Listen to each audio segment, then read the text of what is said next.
good, would you still hug me? If I got locked up and sentenced to a quarter century, could I count on you to be there to support me mentally? If I went back to the roof from my bed.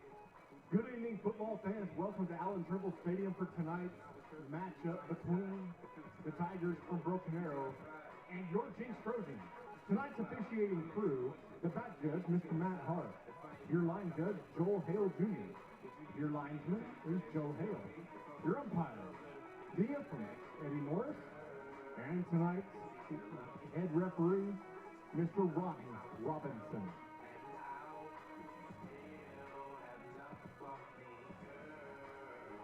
Just a little reminder for everybody, concession stands are located on the south end of the stadium, underneath the video board. Also a small concession stand on the northwest corner of the stadium. Restrooms are located behind each stand on the visiting side, on each end, as well as on each end of the south end zone bleachers, with the female restroom on the west side, male restroom on the east side.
Too many kids, praying for benefits, so that the innocent really we don't understand.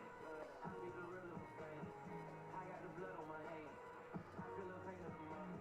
Who never gonna see them again. Should never forget or forgive. You know there's some permanent here. Wake up, get yourself something. Almost been saying it for years. Sometimes get your mind right. Hard heads make it sound fast. I'm so hard and get the ground back. Keep it still what my dog said. Only surrounded by friends. I get a word on the chest. Nowhere the purpose will build. Passion is still on a million. Lord knows I go through up and down. I'm just really trying to get it now. I've been stressing for a minute now. Whole lot for me to think about. But I just keep on praying. I just keep on praying. I just hope that when the street listen, all you people like to understand, man. I just keep on praying. I just keep on praying. Love the Lord, it'll never happen. Gotta keep on faithful to the man, yeah. I just keep on praying. Gotta keep on praying. Praying over my friend. Pray watching my sins. I just really want to win. Pray then I get the things. Keep them blessings coming in. Keep them blessings coming in, Lord. I really don't understand. I know the struggle for petty. I miss the smile of my granny. I miss the smile of my granny. I hope we'll make it you proud. Keep me some angels around. I want my people them down. You devils will never allow. Pray for my mind and my soul. Cover me out on the road. Why the world so cold? Farewell so long. Another one murdered in cold blood. Running the streets with the wrong ones. Turn out it's one of his own boys. No love, yeah. Consequence free because mama crying, preacher come. Rainy days, long nights. Hold us left touch some. God is good, God is great. He ain't making no mistakes. So I lay, I gotta pray. Lord, he will make a way. I just keep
is your child's high school athletic hero.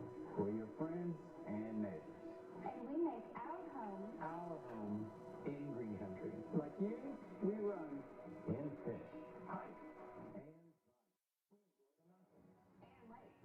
So we know how important staying active is to you. Staying active is to you. Your physicians And therapists have groundbreaking treatments are helping you heal faster. helping you feel faster. We're Advanced Orthopedics of Oklahoma. And we're the team physicians for more universities. More high schools and more 12 teams than all other providers combined. We're focused on providing you personalized orthopedic care. Treating the area's best teams. And the athlete in all of us. And the athlete in all of us.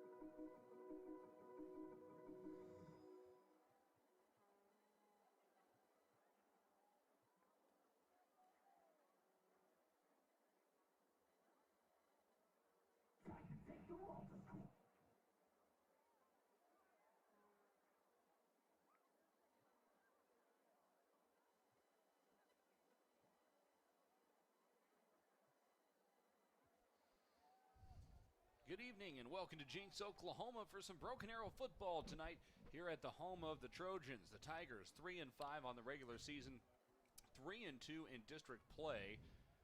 Visit the Jinx Trojans at 6-2 overall, 4-1 in district play is Jinx. And so far this year, Steve Spavital, who's right next to me, I'm Adam Hildebrand, by the way. Madison Dildine is down on the sidelines.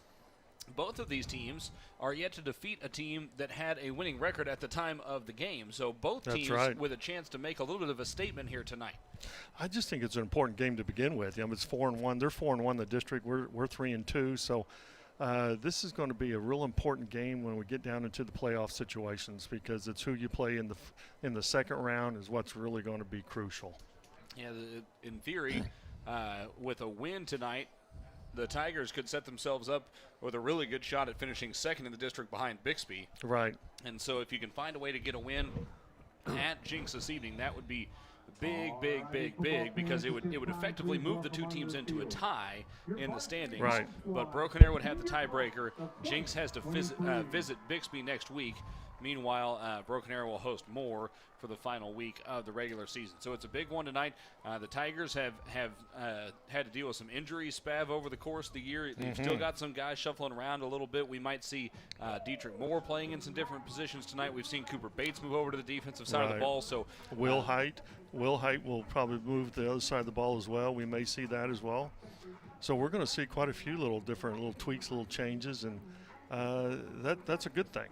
I mean, it seems like it's essentially an opportunity because you've been forced to make some changes, but still trying to find ways to get your best guys, your best athletes on the field where they can make plays. Of what you have, I mean, we have some injuries and whatnot, but you're absolutely right. You want to just find where we can place our best athletes and put them on the field, whether it's defense or offense. And it's going to be tough on them because, coming from the offense to the defensive side, playing it, it takes a lot of practice time to do that. If you think about it, it takes 200 reps to master something.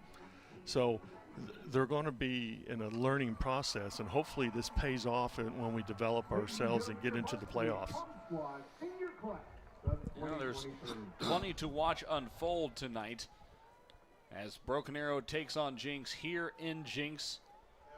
The Arkansas River flowing, just a few hundred yards behind the backs of the Broken Arrow Tigers tonight on the east side as the visitors. Now, Spav, we told you a little bit about what's kind of at stake in this game, a potential number 2 spot in the district standings, but for Broken Arrow, again, a chance to make a little bit of a statement, show where you've improved over the course of the year. This is a team that had a rough start to the season. They took a loss at Norman North, which has turned out to be a quite good football team. That same Norman North team beat this Jinx team as well. And so it's not as if they were a slouch by any stretch of the imagination. But that's right. Even in a beat-up scenario, you have a chance to come out and show here, hey, we are trending in the right direction towards playoff time. That's right. And that's what's important, because we can sit here and talk about injuries. Both teams have them. So You just have to boil down with what you have and where you placed them and rely on your preparation, and let's play some football. That's what's important. You know, it's all I've heard about Jinx is having so many injuries, but, you know, like I said, so do we. And I've yet to hear it from Coach Blankenship. He just doesn't acknowledge it, and that's what I like about him. He just doesn't acknowledge injuries. Let's just go. Next man up, and let's go. And I think that's what's important. I know you have spent some time watching film as a former coach. That makes a lot of sense. I'm sure you're probably going to be watching film until the last days. But, what you've coached against Jinx probably 100 times at this point in your career. What have you seen from this Jinx team on film? You know, it's different. It just they're a different team than I've ever seen a Jinx team. And I don't know exactly, I can't put my thumb on it exactly, but it's more like a feeling. When you watch film on them, you're just going, this isn't like Jinx. I just don't have that feeling. And things are a little different. They used to have those tailbacks back at 9, 10 yards, you know, and running downhill. And now they're at 6, 7, and they're just really just plowing down through the line of scrimmage. There's no cut back to them. It's just they're just sticking the ball into the power or whatever. Is that a scheme and alignment thing? Just like, are they running more spread concepts, and so that tailback is further up, or are they still up under center and they just walked him up closer? They're still up under center, you know, and it's just you're looking at the tailback really shallow than normal. It's effective. That's not what I'm saying. They have great tailbacks. It's very effective. But the difference is it's just kind of different than what I've always seen Jinx have. And just have a little different feeling with them.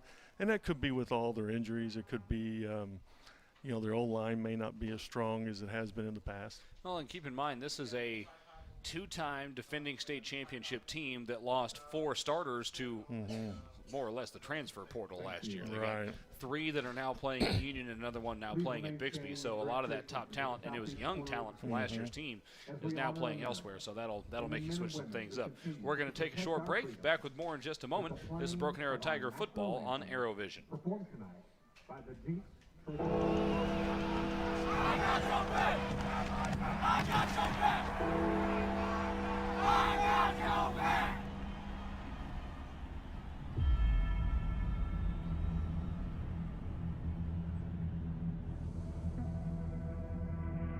What does it mean to be a Broken Arrow Tiger? It means there's no such thing as the off season.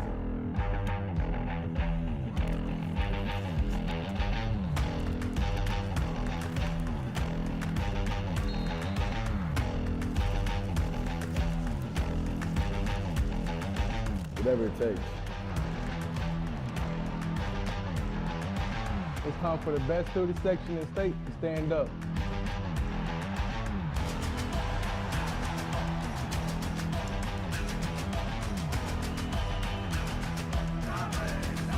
Welcome to the jungle.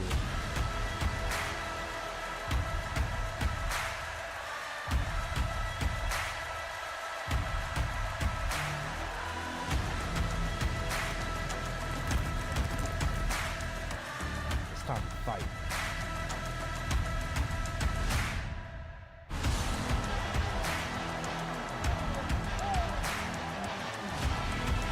Tiger Nation, let's ride.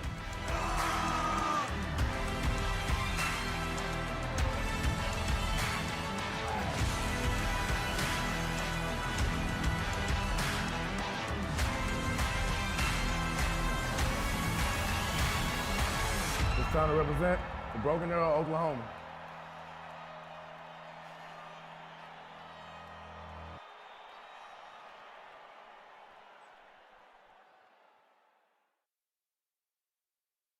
Just about time for Tiger football here on ArrowVision. Broken Arrow with a massive opportunity at Jinx tonight. The coin toss is coming up for you in just a moment. We'll have Madison Dildine on the sidelines for that coming up here in just a second. Madison, you're down there right now. The captains are walking out of the field. Who do we have as captains tonight? We've got Josh Wilhite, Chance Merrick, Dietrich Moore, Austin Newell, And 47, who I don't know the name of. That's Briley Ferguson. But well Thank you. done. All right, let's send it down to Madison and the audio of the coin toss here. It's a good group. All right, fellas. Number 1, Dietrich Great Moore. night. Show good sportsmanship all night long, okay? You guys are the visitor. We've already done this, okay? So here in a little bit, I'm going to have you guys Number 41, come stand James here. Harrell. You guys will go over there and we'll show them what we got. So just swing around if you would right now. And 72, Go. Chance Merritt. So as the team swing around, and you heard him mention, they've already done the coin toss. Thank you, Madison, for at least attempting to get that audio there. Jinx won the toss, and they have deferred to the second half. So the Tigers will receive the football to start the game and will do so in the south end zone. So Spav, a chance to come out and make some sort of a statement early Absolutely, in this game. we need to. You know, they're struggling on defense a little bit. You know, Adam Gaylor was my old defensive coordinator when I was the head coach, and he does an outstanding job. But, you know, he's battling with a lot of injuries and stuff, and, you know, their starting middle linebackers out right now, and so it's a little tough on him right now. But he does a lot of things, and I think there's a lot of things that we've got to do to attack it. And, you know, first of all, we got to make their defense adjust, you know, 2 or 3 times per snap before the ball's even snapped. We need to create secondary confusion, and that could be as simple as stacking your receivers, bunching them, squeezing them, whatever you want to say, and then you know, that's important. We have to do that. I think we can get Barnett loose if we just stack him a little bit, and I think they'll lose sight of him, and they have a little confusion in the secondary, and we need to create it. Tigers have taken the field here at Allen Trimble Stadium.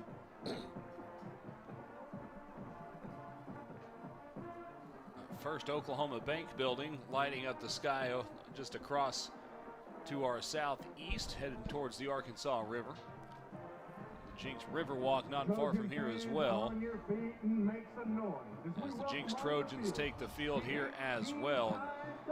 We've got not only an extended you know, pregame here just because the game is starting at 7:30, which is about half an hour past when most other high school games start. They're one of the few schools that still do that. Right, and you it's know, also Owasso, I think, is the other one. We've also got TV here tonight, and so you've got Cox Cable. Not start until 7:35. We'll have some extended breaks throughout the game over the course of the contest as well. But both teams have taken to their own sidelines. Tigers, black helmets, that is, white jerseys, gold pants. Jinx tonight, maroon helmets and jerseys, black pants. I don't know about the maroon-black combination. I know, that's kind of different, isn't it? A little bit of a unique look. But they've got good contrasting colors, which is very helpful. Mm-hmm.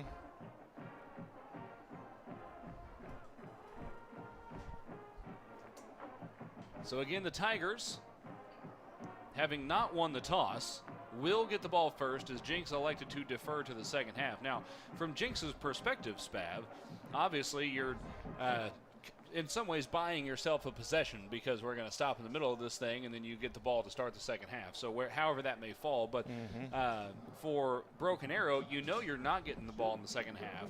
Does that add any importance to this drive, or are you not thinking about that in this point of the game? You know, you really don't think about it. I don't believe, or at least I never did. But I think what's important is just right now, right off the bat, is creating first downs and be efficient on your conversions. But you know, everything is just try to find the first downs, because then you're going to get the feel of what they're doing. We're going to have to make them adjust. We're going to have to, you know, it'd be nice if we could utilize our tight ends. And it would be nice to just give the ball to our athletes in space. Gosh. Barnett and Jones back to receive, both taking a knee to pray before this kickoff. And that'll sail 8 yards deep in the end zone and be a touchback. The wind is out of the north. Not a particularly strong wind, but a wind out of the north today. So the Tigers will be going into the wind to start this ball game. It'll be 1st and 10, Broken Arrow from the 20-yard line, and it looks like Josh Blankenship and company will elect to put the ball on the right hash, moving right to left. For the area's best teams in the athlete and all of this, Advanced Orthopedics of Oklahoma the Region Sports Medicine It'll be Caden Authority. Jones getting the start at tailback, the true freshman. I say true freshman as if you can redshirt at the high school level. The freshman will motion out of the backfield to the near side. Hard count. Now they motion Barnett across the formation. Job. Give it to Great him on job. the jet sweep. Turning the corner at the 20. And now he's hit, knocked out of Great bounds. job. Gain of about 6. See, if you notice what we did is we had 2 adjustments right there before we even snapped. They had to make 2 adjustments, and you know they shifted to empty, and now we're empty and we're stacking now. That's great. There's confusion already there. Tigers moving with pace. Now they'll shift a whole bunch. They basically flip the formation. Mm-hmm. 2nd and 4, Barnett in the slot right. Barnett carries the ball on the ground about once a game. Granted, that was technically a forward pass, I think. Didn't they pitch it forward? Mm-hmm. So technically speaking, that's a forward pass. See, this is a great game plan here. Pitch to the right. Jones trying to find the corner. Cuts it up, and he tumbles forward across the 30 to the 31. That's a first down. And you mentioned first down, Spav. You've already got 1, 2 I plays know, in. but we're making them shift their confusion. And what that does is it takes their eyes off of their keys. They're more worried about lining up and shifting than, you know, watching their keys. But the way we're doing things, when we're shifting 2 people, well, you got to recall the whole front. You know, I always had a rule: you shift 1, then you adjust your defense, your backers. You shift 2, then you have to recall the front. Here's the snap on 1st and 10. Tunnel screen set up near side to Barnett. He's bottled up a little bit, shoved backwards, and eventually knocked down. A gain of 3, though, out to the 34. You know, it's like we just got in the way of that. I mean, Yeah, you know, linemen got out here, but then it didn't really create a lot of space once they got to their defenders. right. It's just like we were in his way. But still, we had a 3-yard gain. Oh, now the direct snap it to Caden Jones. He'll run it straight up the middle. Big hole over the left side, over the 40, and wrapped up and spun First down down. and around the 42. That'll move the chains again. God, that's a great job. So, Spav, when you had the quarterback there and then you moved over to a direct snap to the running back, how does that potentially mess with the defense? That's now we'll have huge. Cooper That's Bates a check quarterback carrying the ball. You got to change your coverage. You got to change your coverage to get an extra fitter in there. Cooper Bates in. He'll throw it quickly to the right side, caught by Caden Jones on the screen. Around the far side, and he's got space across midfield, up the far sideline, and eventually ushered out of bounds in Jinx territory, clear down to the 30-yard line. A gain of about 28 on the play. They were trying to put pressure on us, and we throw the ball out. It's just like pitching the ball out. Like, boy, that's a good game plan. Now, see, now they're one-on-one now to the field. Cooper Bates has run it 61 times and thrown it now only 28 this year. Great Make it counter. 62 as he carries it straight up the middle on the quarterback counter. Just a gain of a few. No, He's still pushing forward. Goodness gracious. Yeah, He about moves 5 all the yards. way down to the 23. They gave him 7 on the play. Oh, gosh, yeah. But you know what else I saw on that play, Spav? Caleb Barnett on the far side pancaked the corner that was guarding him. Wide receivers blocking is huge in trying to break big runs in the run That's game. right. We'll see if that trend continues. Let's 2 see if we receivers right. continue. 2nd and 3. That's a great play right there. Oh, we had them outnumbered there. Offsides on Jinx.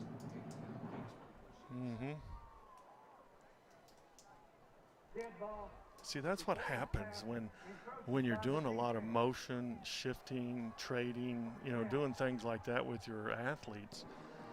You know, they're getting antsy, and they're, you know, they're in a panic mode right now. They're trying to make a play, and what Coach Blankenship's doing is making them adjust every snap.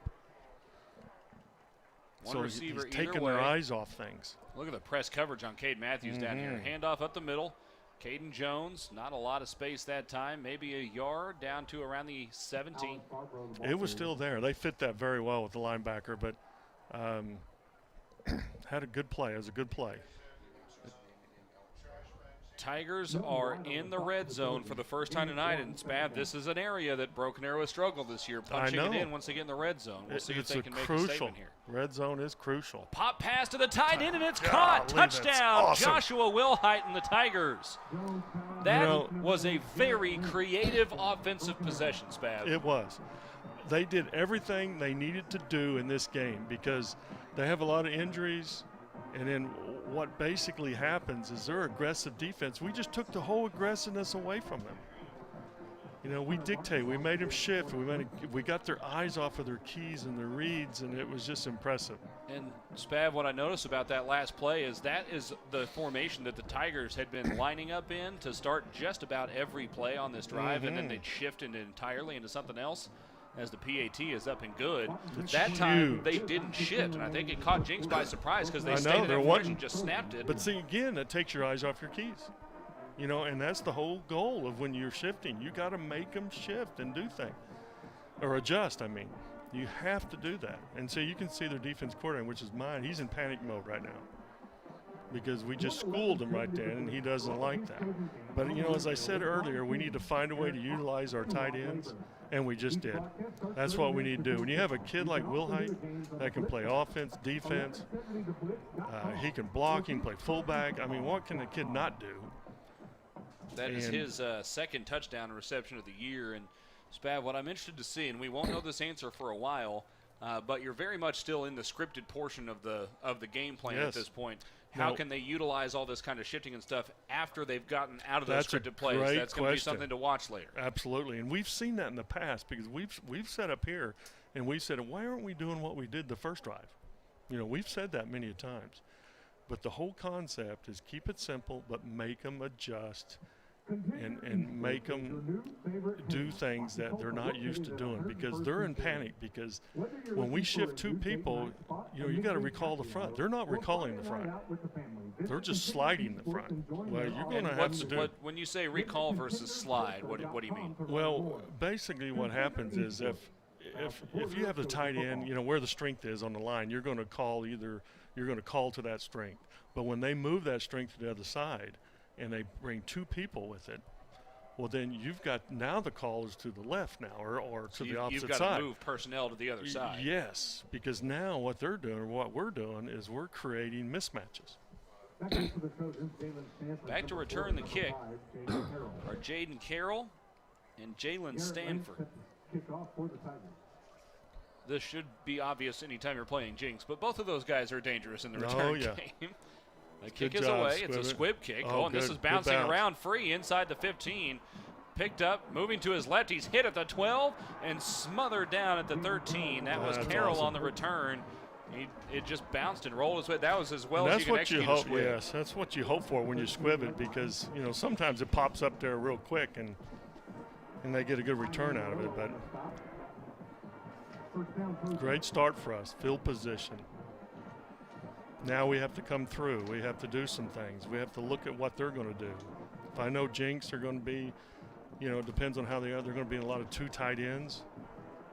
And the strength of this team has been the offense this season. They put up 90 on Southmore last week, which the Tigers scored 67 on Southmore earlier in the season. Once they put these two tight ends in the game here. It's a direct snap carry over the left side for Jaden Carroll. He's brought down by Osmond. Osmond, that's a great play. He's fired up, man. He jacked someone up on the kickoff return a while ago. You get a big hit on a kickoff play, that'll get your juices flowing pretty quick.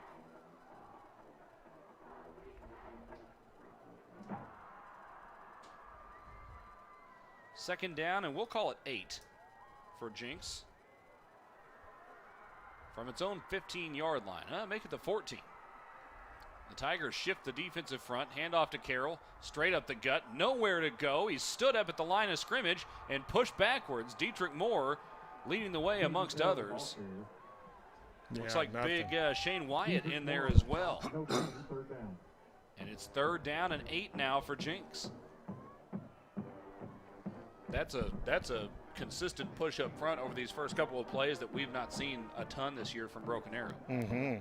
Now, keep in mind, Dietrich Moore is lined up instead of as a linebacker as a strong safety. No, he's playing free safety, but he's going to come downhill and make some plays. So he'll be assisting in the run game. Yeah, see, you know they're going to throw the football because it's. Ike Owens hasn't thrown it yet tonight. Drops back to pass, looking right, now scrambling back to his left. Makes a man miss, but he's hit from behind and brought down at the 17-yard line. Good job. That'll force 4th down as J.Q. Mans came up and got the stop. Excuse me, Joshua Wilhite, who is wearing number 8, who J.Q. Mans normally wears. kid's all over the place. Love that He's kid. got a touchdown and a third down stop now at this point. It had a good hit, and that hit could force a turnover too. When you're tackling from behind. Caleb Barnett stands at the Tiger 45, ready to receive the punt. Punter is Elliott. Just let it go. Get out of the way. Oh, get out of the Kick way. is short. Nearly a Tiger pushed into it, but it looks like he avoided it. It'll be Tiger ball, 1st and 10 on the 46-yard line. And Spav, you just drove from your own 20 and went and scored. Now you've got a much shorter field and a chance to go up by 2 scores early. That's right. And let's see if we continue to make them shift or do things, stack our receivers. As the offense comes out, let's go down to the sideline and Madison Dildine, who saw this offense and has been hanging out and catching some extra news on that side of the ball. Madison?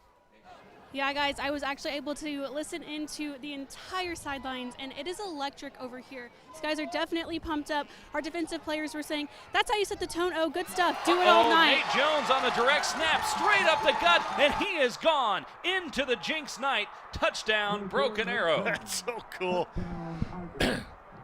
But see, I'm telling you, if you don't adjust, that's quarterback run game. If you don't adjust, you're going to be outnumbered. But he just found the hole. God, he did a great job. That was love watching that kid run. A hole straight up the seam, and I don't think he was touched. He wasn't touched at all. Madison Dildine, sorry to interrupt you. You were just talking about how electric it was on the sideline. I'm guessing that's gone up another notch since then. Absolutely. That's the best kind of interruption I could ever ask for is a touchdown. Our offense, we're saying Coop is a dog. This team is fully behind Cooper Bates. Anytime he has the ball, it's Coop. You would think Amari Cooper is on the sidelines. You guys. Thanks, Madison. Well, after the PAT, it's 14-0 Broken Arrow. And Spat, the Tigers at times have started slow this season. That has not been the case tonight. No, this has been incredible. But I tell you what, he's done some really neat things game planning, and I'm impressed with what we're doing, because as a defensive coordinator, what he's doing is a nightmare. I mean, it is a true nightmare. That's what he's doing is worse than just lining up in different formations. If you line up in formation, I can line up to it. But then when you start making me shift and you're taking my eyes off things, and you're really doing a good thing. And this is really creative, having the Wildcat, the direct snap right now. That's really is going to be an effective package for us now. And it may not seem like that shift means a ton, but what you're doing is you're taking, instead of the running back being to the left side of the quarterback, you're effectively making it to where the running back is on the right side of the quarterback. Yes. And your running back becomes your quarterback. And so, again, that changes up where the blocks are going to come from if you're a defensive lineman. It switches a lot of things, even though it looks very minuscule. Yeah, it's the old cliches when you have one if you have one running back in the backfield, you need two linebackers. If you have 2 backs, you need 3 linebackers. That's common sense. But now if you have a quarterback that runs the game, that's 2 backs. So then you have to add that 3rd guy, and that has to be via your coverage. Jinx has made some changes on the kick return here, as it's a line drive kick that's caught and a knee is taken at the 34-yard line. Well, he didn't want any of that, He did not. Carroll, who is a deep man, had come up on that return to be one of the up men and potentially catch the squib. So Jinx making an adjustment basically on the fly on just the second kickoff of the game. Second kick return for Jinx. Let's see what they come out in, personnel-wise. Typically on first down, Jinx is a heavy run team. They're 75-plus on first down, so they want to run the football. Now they got 2 tight ends, so that makes it even more. That's 75% or greater.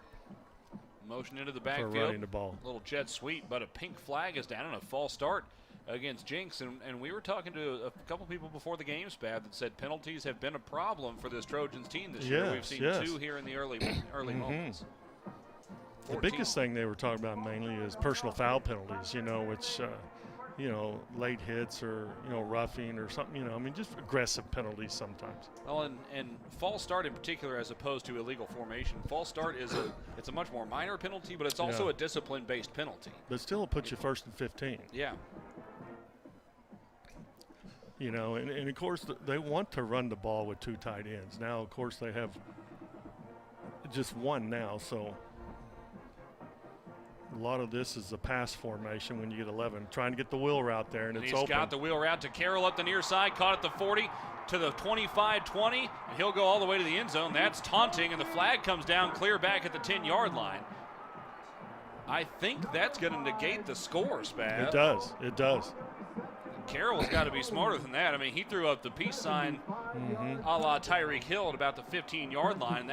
That's an easy flag at the high school level. Owen to Carroll. Flag on the play. Report from the sideline says it could stand. The penalty could let, or the flag could let the touchdown stand. Okay, so the touchdown is good.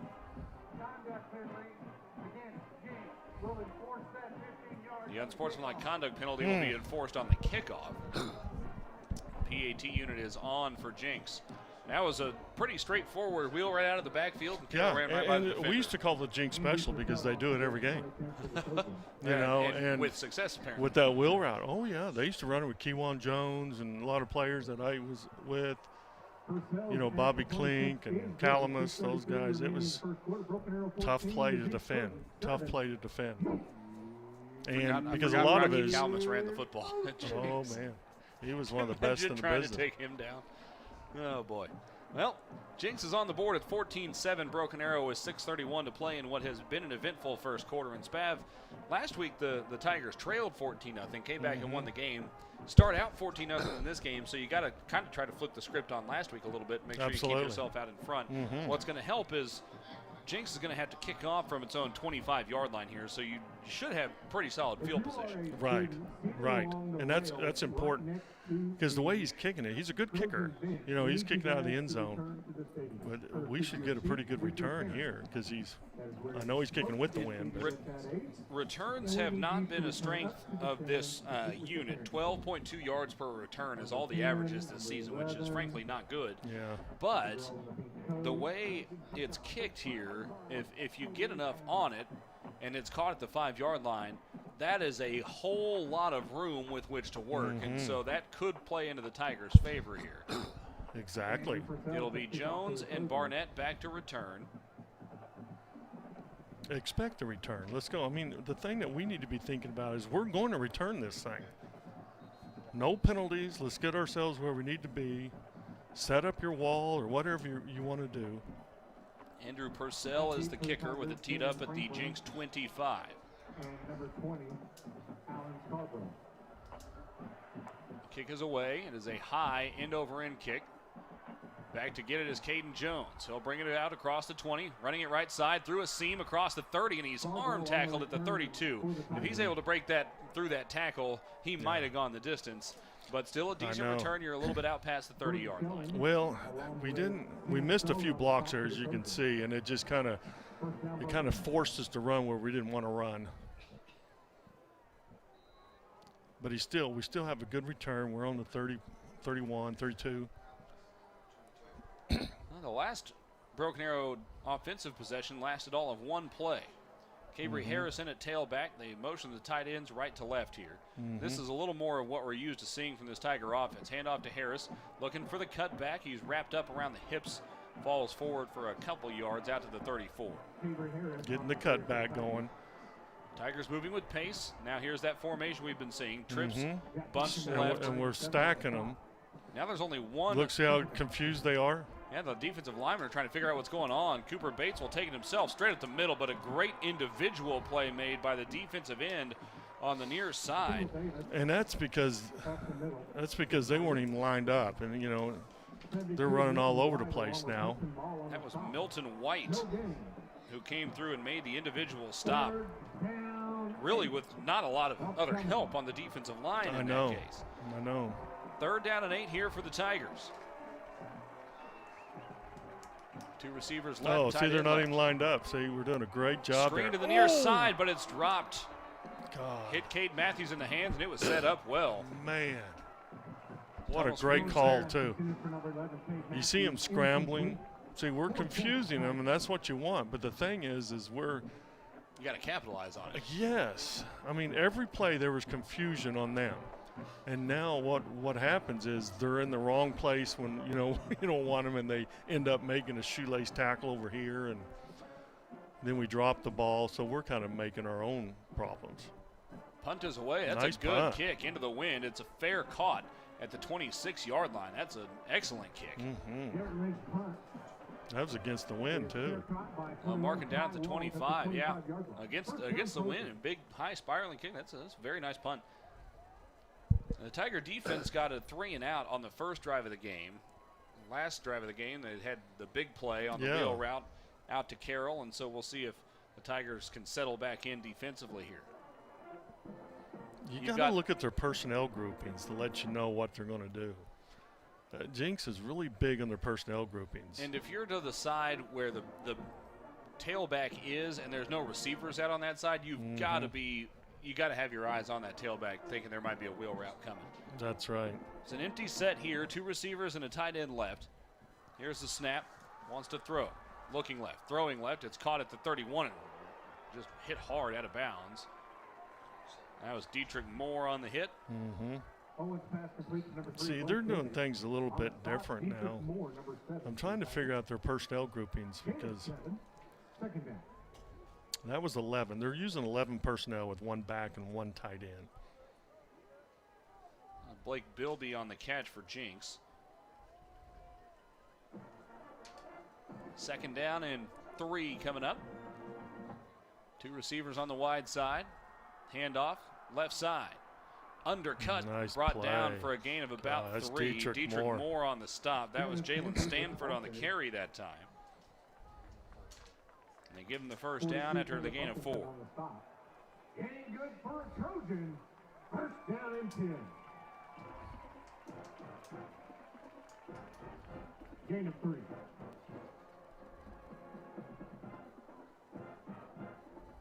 Brings up 1st and 10, Jinx from its own 35-yard line. Tigers leading 14-7. We still have 5 minutes to play in this first quarter. It's been a slow quarter. Blitz coming straight at the middle. They hand it off again. Nowhere to run that time for Stanford. That blitz from Austin Newell came right up the middle and absolutely blew up the run play.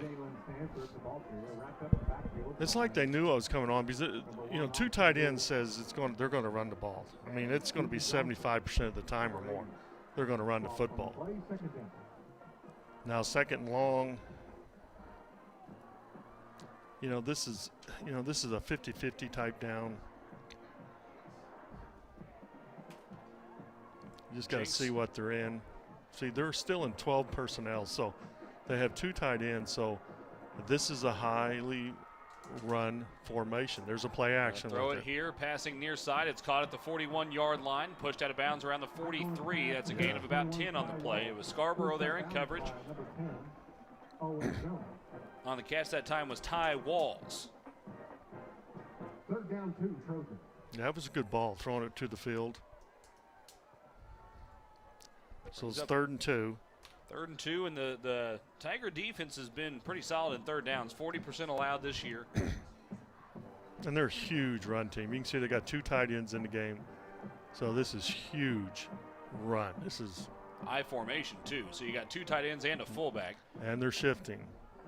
Strength is to the left side. There we Handoff go, left power. side. Big hole across the 50, and he breaks a tackle. He's out of the open field. That's Stanford inside the 20, and he'll score. 14-13. Jinx back within 1 with the PAT coming up. Well, see, this is what I'm telling you. See, they made us adjust, and we didn't adjust properly.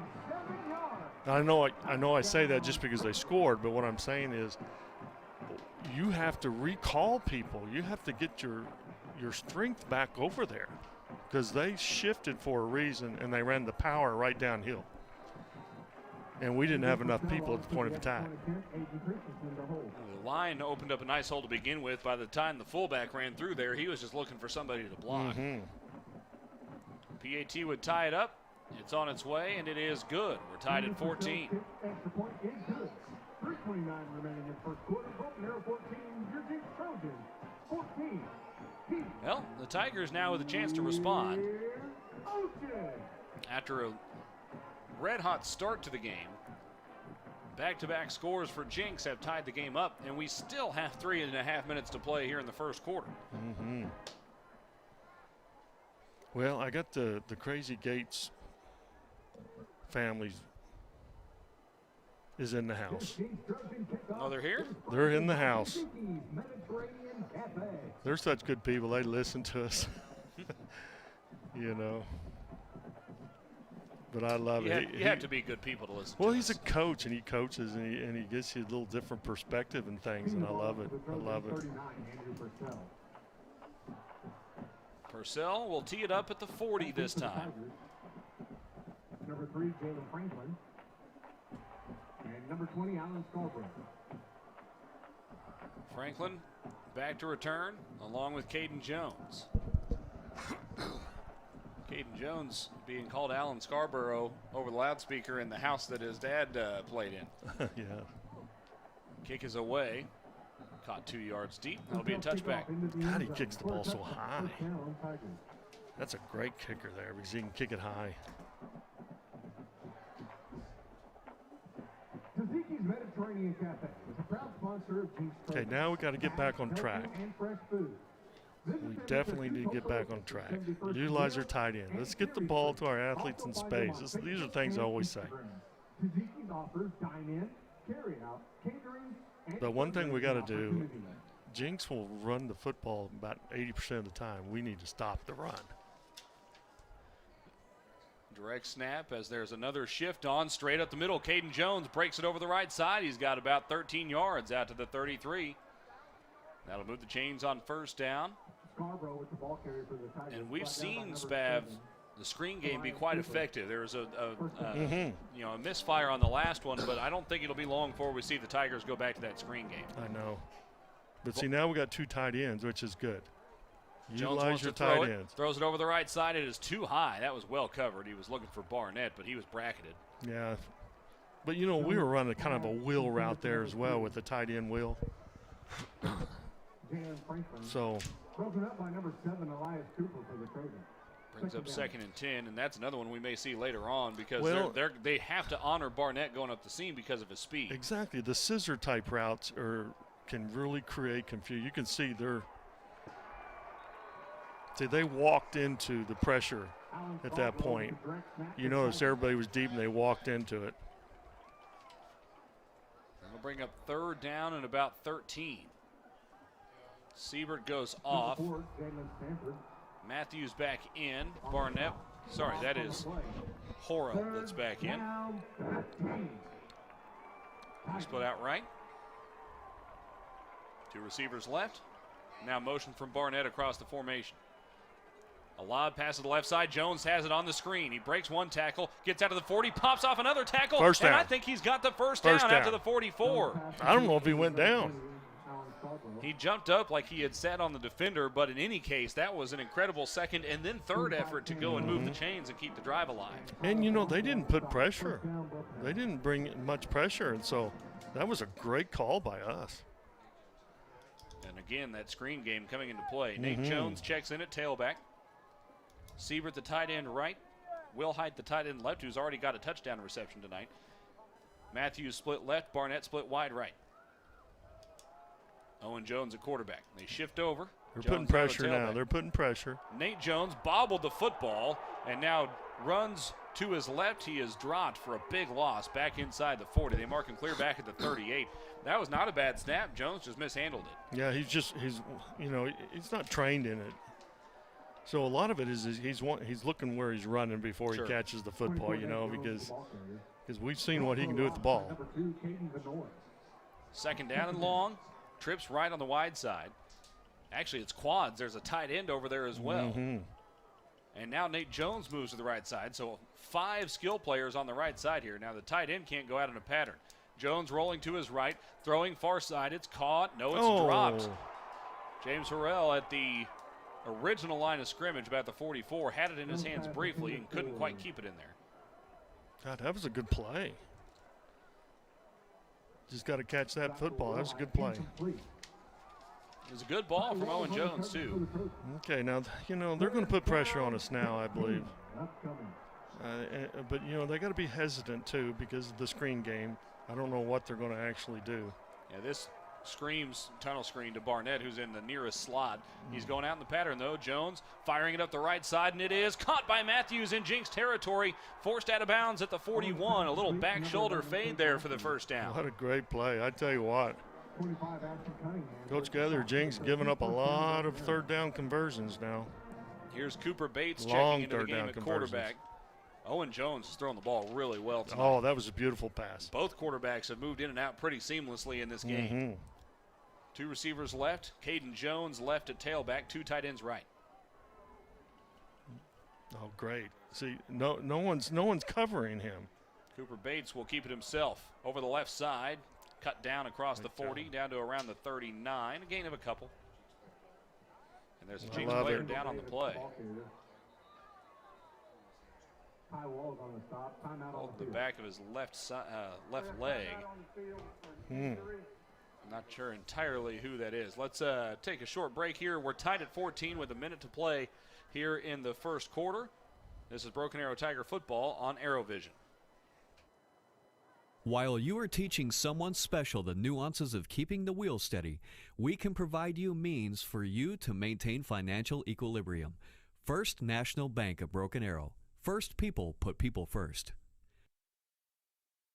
There is nothing like teaching about the rewards in life, like catching that first big fish. Now they can learn about other rewards by opening up my first savings account just for them. First National Bank of Broken Arrow. First people put people first.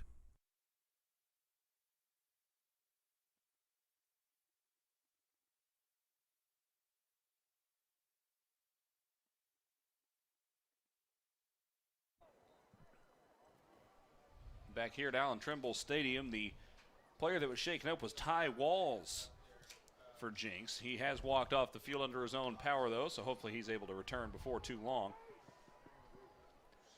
Second down and 8 coming up for Broken Arrow in Jinx territory, that is, at the 39-yard line. In a tied game, 14 apiece, under a minute to play before the end of the first quarter. Here's an interesting shift. Two tight ends left. Two receivers stacked right. Quick screen pass to the right side, caught by Caden Jones, trying to make a couple of guys miss, but the Jinx defense flowed over there well. It's a gain of a couple. The block actually was not bad by the receiver out there, but he was trying to block three guys. But he's hesitant when he catches the football. You can't be when you have a linebacker running from inside out. You know, you can't delay that. You have to stick it right now and make a decision. Third down and 6. Cooper Bates, hard count. You can see they're coming with pressure. Looking for pressure on Coach the Blankenship edges. knows it, so. Here's the snap. Quarterback draw, up the middle, across the 35. First down yardage past the 30, but there's a flag down in the backfield. Holding. Eagle Davis, the ball carrier, flag on the play. Cooper Bates had the first down. On the stop, 58, Tyler Blanco and Ty Wall. God, that was a good play, too. We had him. Bad timing on the play there. So now that makes it third down and 16. Clear back out at the Jinx 47. Owen Jones in now at quarterback. Nate Jones in at tailback. He's the best pass protection running back the Tigers they're have. confused and they're pressuring. Screen pass set up for the tight end. Will Hyde over the left side. He doesn't have a lot of Got room, a but there's a flag over flag there. down in the defensive backfield. That could be defensive holding. Got to be. That will also end the first quarter, but we'll see what the call is here before we take the break.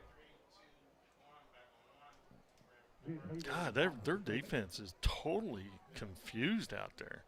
And the Tigers are doing some things they have not shown I know, this man. season. They're jumping around and doing all kinds of things. Still waiting on the call from the officials here.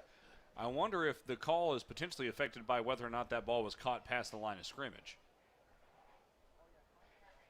I don't know. The flag was way over there. No penalty. Yep. So the I flag gotcha. was for defensive holding. I see what you're but saying. because yeah. there's a screen that was caught behind the line of scrimmage, that essentially waves that off. And so we'll go to the break after a quarter, tied at 14. This is Tiger football here on ArrowVision. Right now, get $200 from TTCU Federal Credit Union when you open a new checking account with direct deposit. What would you buy with $200? Cars, race cars, my own apartment, 100 coloring books, and a puppy. Or maybe some groceries and a tank of gas. $200 for whatever works for you from TTCU, because life is better in balance. Recently, you've had to put your life on hold, and we're with you in this. At Ascension St. John, we're now open for appointments, and we are fully prepared for your safety and our care. As we open our doors again, our doctors, nurses, and care teams will continue to wear personal protective equipment. We've taken even more steps to clean and stringently disinfect all areas. We will maintain distancing in our waiting rooms, and will continue to limit visitors. And we will still screen all staff to protect their health and yours. Our emergency rooms are here 24/7. Please do not delay care. We're still delivering babies and performing surgeries. And we're open for your appointments, from specialists and surgical care to routine care and health screenings. Ask us about virtual visits. Ascension St. John continues to care for you, as we have been for almost a century. Thank you for trusting us. Ladies and gentlemen, we want to thank Danny Christner and John Christner Trucking for their support of Jinx Trojans football. Back here in Jinx, Oklahoma, Adam Hildebrand alongside Steve Spavital. Madison Dildine is down on the sidelines for us, and Madison going to put on our meteorology hat here. Madison, what's the weather like down there? It is raining. It was kind of pretty consistently just drizzling, but now it is full on, well, not full on like tsunami raining, but it is raining. I can't even see it. It doesn't look like it's raining up here. Doesn't look like much from up here. Tigers have 4th and long. Could that affect Jinx catching this punt? Snap is back. Yeah, they're not even really back. Kick is away. Another good kick. Fair catch called for and made at the Jinx 16-ish yard line. We'll see exactly where they spot it. The Tigers, though, Spav, for the most part, have won the field position battle. It's been a couple of big plays on that third down conversions. Score, yeah. But when we get down there, it's like we've got to score touchdowns. You know, we just need to. We get in there inside the 40. We got to score touchdowns because we're on. What are we? We're 64% for the year. And the other school is 82. Our opponents are. Opponents are 82%. So that's something that's been a struggle this year. 14-14. We're just a few seconds into the second quarter. Now, of course, they're utilizing the 2 tight ends. This is a heavy run formation for Jinx. This is their. Move a lineman out of the formation, but they need an 11th man, I think. No, now the motion somebody across left to right. Handoff straight at the middle. Met at the line of scrimmage by Austin Newell, who's made a couple of stops already. Yeah, he met it head on. You know, with Dietrich Moore moving to safety for at least chunks of this game, and he's playing safety right now, that elevates even further the role of Austin Newell in the middle of that defense, and he's stepped up to the challenge so far tonight. Absolutely. He's the leader now. He's the leader. And they need another leader in the back end. 2nd down and 10. Okay. We should mention Alan Scarborough's in at corner as well. Tigers have 7 guys on the line of scrimmage at this point. Here's the snap. Over the left side. Makes one man miss. Carroll wrapped up and spun down. Osmond leading the way on the tackle. It looked like he was going to miss him at first. He came back and got him again. It's a loss of a yard back to the 14, and it brings up 3rd down and long. But every time they have 2 tight ends in the game, they've only thrown the ball 1 time. So that means we can just bear down and stop in the run. Now 3rd and long, obviously, this is where they're going to throw the football. Ike Owens motions a man out, so it's an empty set. Owens by himself in the backfield. Corners back off, low snap, but Owens gathers, scrambling to his right as he was immediately under pressure. Newell trying to track him down, throws right side. It's through the hands of his intended receiver. Good job. Incomplete. 4th and long. In coverage for Broken Arrow is Taylor Griffin getting the start at corner tonight. And the stop forces Jinx to punt in the shadow of its own goalpost. And gives us good field position because he's punting against the wind now. That'll certainly be helpful. Yes. Elliot Atia is standing on his own 1-yard line. Caleb Barnett back at the 50. Technically about a foot inside Tiger territory. Snap is back a little low. Atia fields it though, gets it away. Oh, good punt. High wobbly kick over the near side. Barnett catches at the Tiger 45, looking for a seam, bounces it around the right side. Nowhere to work with. And he's spun down at about the 48-yard line. Little too indecisive there on the punt return to make anything out of it, but the Tigers with great field position at their own 47. But you don't really want to be, you don't want to do really what he did, because you understand when the ball is punted, it's our football. So don't do anything to create a turnover. So that means just, hey, run out of bounds if you have to. You don't have to be a hero sometimes. 1st and 10 Tigers. And that's hard to teach kids, though. That's hard to teach kids because they're competitive. And it's hard to remember because they've said his name all year, but Barnett just a sophomore. Harris motions out of the backfield here. So an empty set. Owen Jones now moves Caleb Barnett back into the backfield, gives it to him on the toss sweep, and he cuts it back up the middle, a gain of 10, maybe even 11, down to the Jinx 42. I mean, he stuck that left leg in and cut straight back up the field. God, you gotta love that kid. And that shows the awareness of, on those jet sweeps, it's easy to assume that the goal is to try to get around the corner. That's not necessarily the case. If the defense is flowing that way and you can catch one of those safety cutback force, lanes. that safety, he saw that safety force really heavy to the outside, and he cut it right back underneath him. Smart player. 1st and 10 from the Jinx 43 now. Motion out of the backfield the other way from Cabry Harris. This time, Bates takes the snap. Quarterback run straight at the middle, bounces off one tackler. Okay. And he backs his way forward, if that makes any sense, for 2 yards. Well, it's positive. Positive gain. You know, I've heard a lot of coaches talk about offensively is they don't want, the thing you don't want is lost yardage. Negative yardage. Ashton Cunningham, one of the starting corners for Jinx, is down at the Trojan 25-yard line.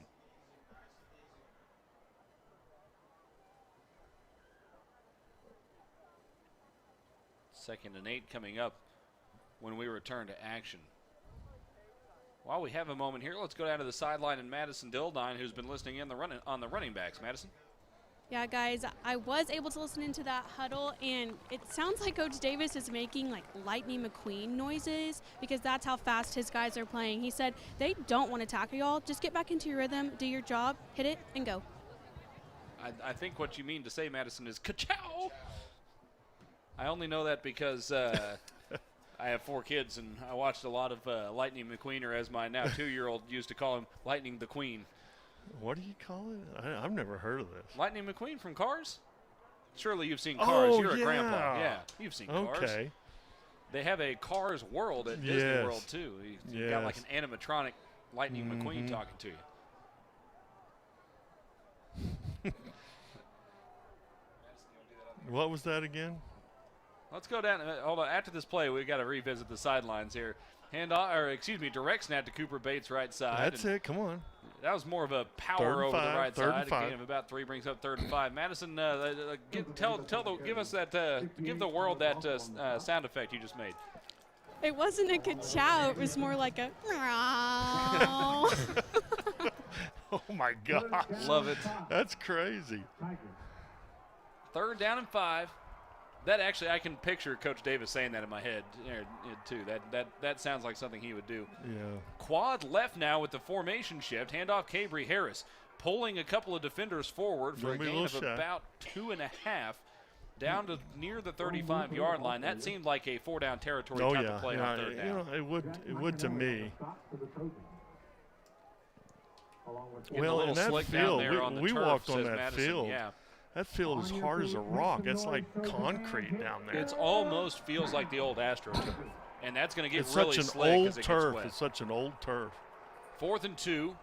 Oh, my word. Everyone shifted at the same time. Pitch to the left side. And a 1st down for Caden Jones down to the 30-yard line. Did I see that wrong, or did the entire offensive line shift? They all shifted one. And what's important about that, Spav, is if you have your hand down as a lineman, you can't do that. That's right. You have to be in a 2-point stance to be able to execute that. That's boy, you're starting to play chess instead of checkers right there. That was awesome. I don't know that I've ever seen the entire line shift like that. All right, it is now 1st and 10 Tigers from the Jinx 31. We're down to 8 minutes to play in the second quarter in a tied ball game. Stacking them, too. Quarterback run straight up the middle. Cooper Bates falls forward for about 4 yards. That's good. See, we're getting positive yardage. And that's something that at times has been a struggle this year, Spav. The Tigers have fallen behind the chains. When the offense has not been playing well, they've fallen behind the chains and done it with consistency. We've not seen that much. First down has been pretty efficient for the Tigers tonight. It really has. And all we got to do is we're being patient. We're being real patient. We're not tempoing that much. We're being patient. We're making them adjust. We have 3 timeouts. Got 7 minutes left. This is a direct snap to Caden Jones, trying to bounce it over the right side. He's hit behind the line of scrimmage and flown down backwards. Jones had some space running left, tried to bounce it outside right instead, and the defense flowed to him too well. And that's something that, frankly, last year he had the speed and the athleticism compared to everyone else on the field to make plays like that, where when you're playing against the Jinx varsity defense, they're going to flow to the ball better than he's probably used to. Nate Jones in at tailback on 3rd and 9. Owen Jones in at quarterback.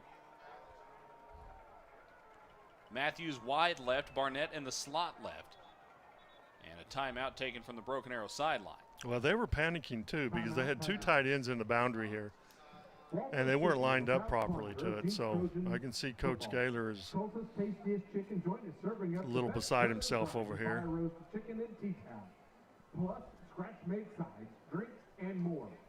I wonder here, because I was watching that, the defense line up on that last play. You had Matthews wide left, you had Barnett in the slot, and there was a safety kind of hinting over that direction, but that formation was screaming for a post wheel, right, to hit Barnett up that far sideline, especially with Nate Jones in a tailback. He's your best pass protection back. But you had the formation in there to set it up for that kind of longer developing route. Right. And, a lot of times what I would be thinking here is stacking Barnett, make sure he's stacked to protect him, in coverage. And then, because I think they're going to put pressure on you. I mean, there's a possibility that 3rd and long, they're going to put pressure on you.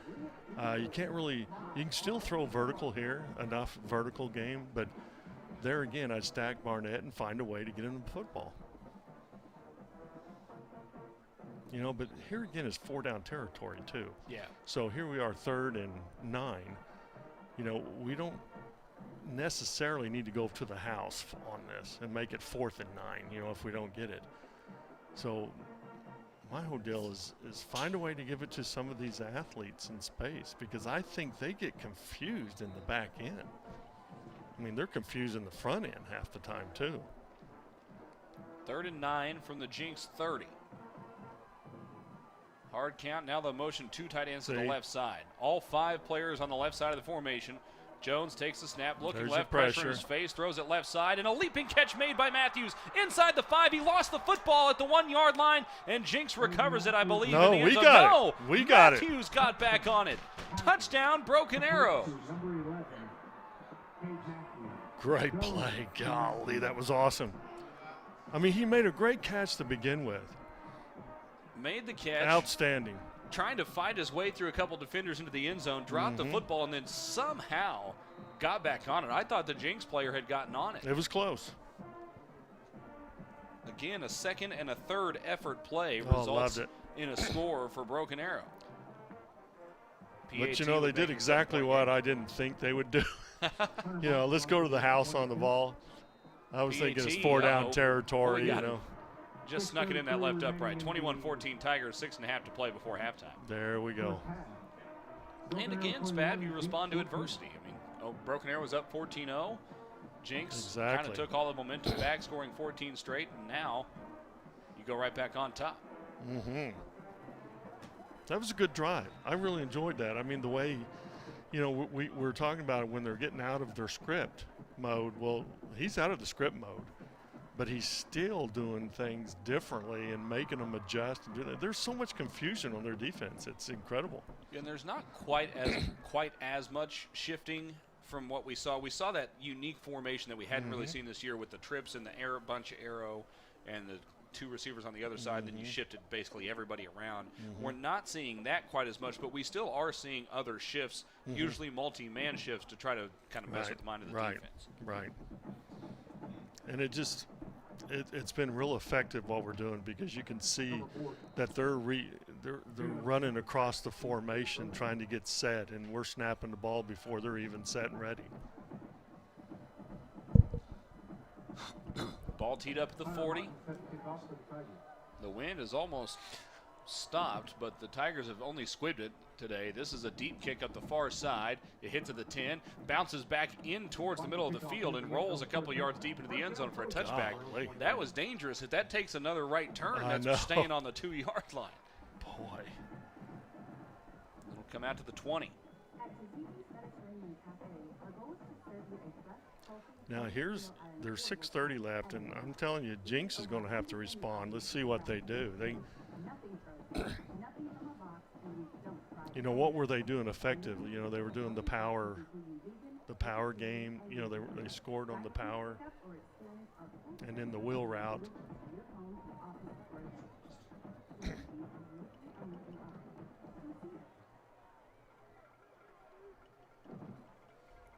First and 10, Jinx from its own 20.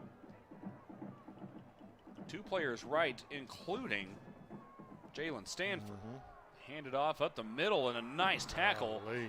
Austin Newell again there first for a loss of about 1.5 yards. That dude is playing like a man with his hair on fire. He is.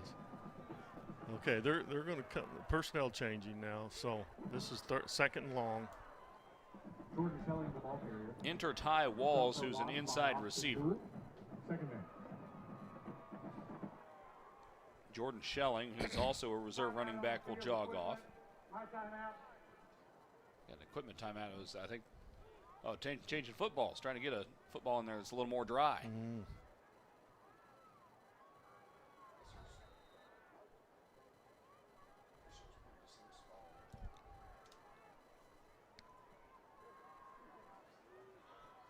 Still second down and a long 11.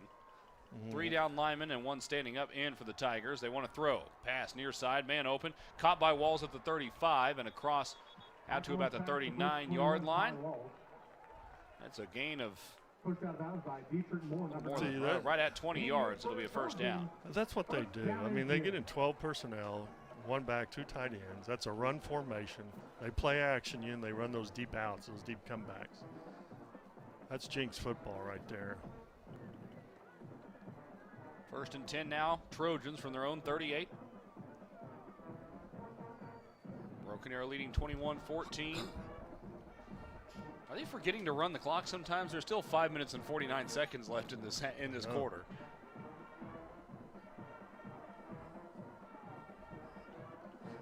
Power eye here.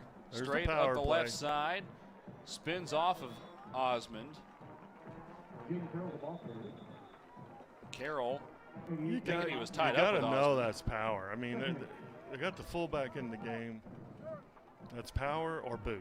And that's a little bit of a unique way to line up in that I formation spot, because that fullback was barely 2 yards behind the quarterback. He was kind of tucked up there where the tailback was about 8 or 9 yards deep.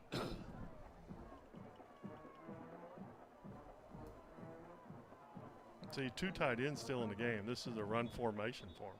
Second and 2, and a timeout from the Broken Arrow sideline. Coach Blankenship didn't like how his defense was lined up. He had the H-back kind of tucked in on that right side. And then a pistol formation behind center. Second down and 2 coming up after the timeout.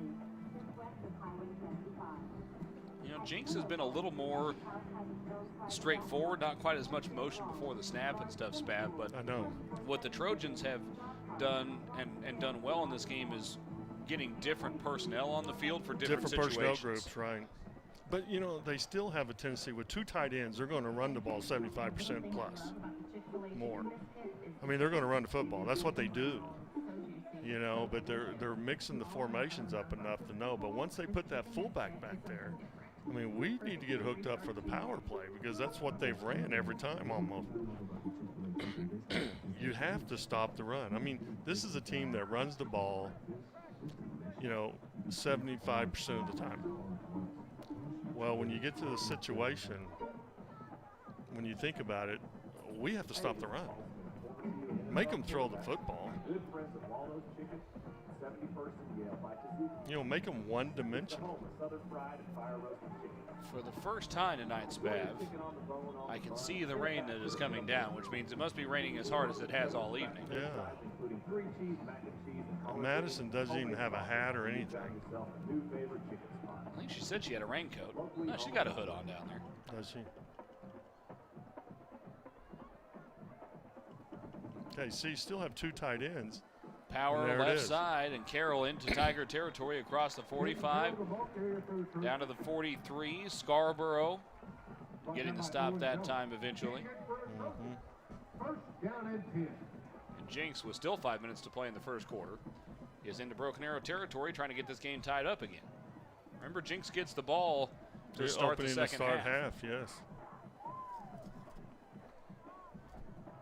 Both teams have protected the ball in this game. No turnovers yet, although Tigers were close on that last score. 2 receivers right, 2 tight ends left now. Fake handoff. Boot. Owens wants to played throw. It well. Played it defended. well. Here comes Newell. Newell wraps him up and spins him down at the line of scrimmage for no gain. Oh, flag comes in late. What was the flag? Austin Newell on the stop. Flag on the play. Flags down at the Tiger 38. And it came, I think, from the back judge. Perhaps that was a hold in the secondary, unless there was a face mask that we couldn't see.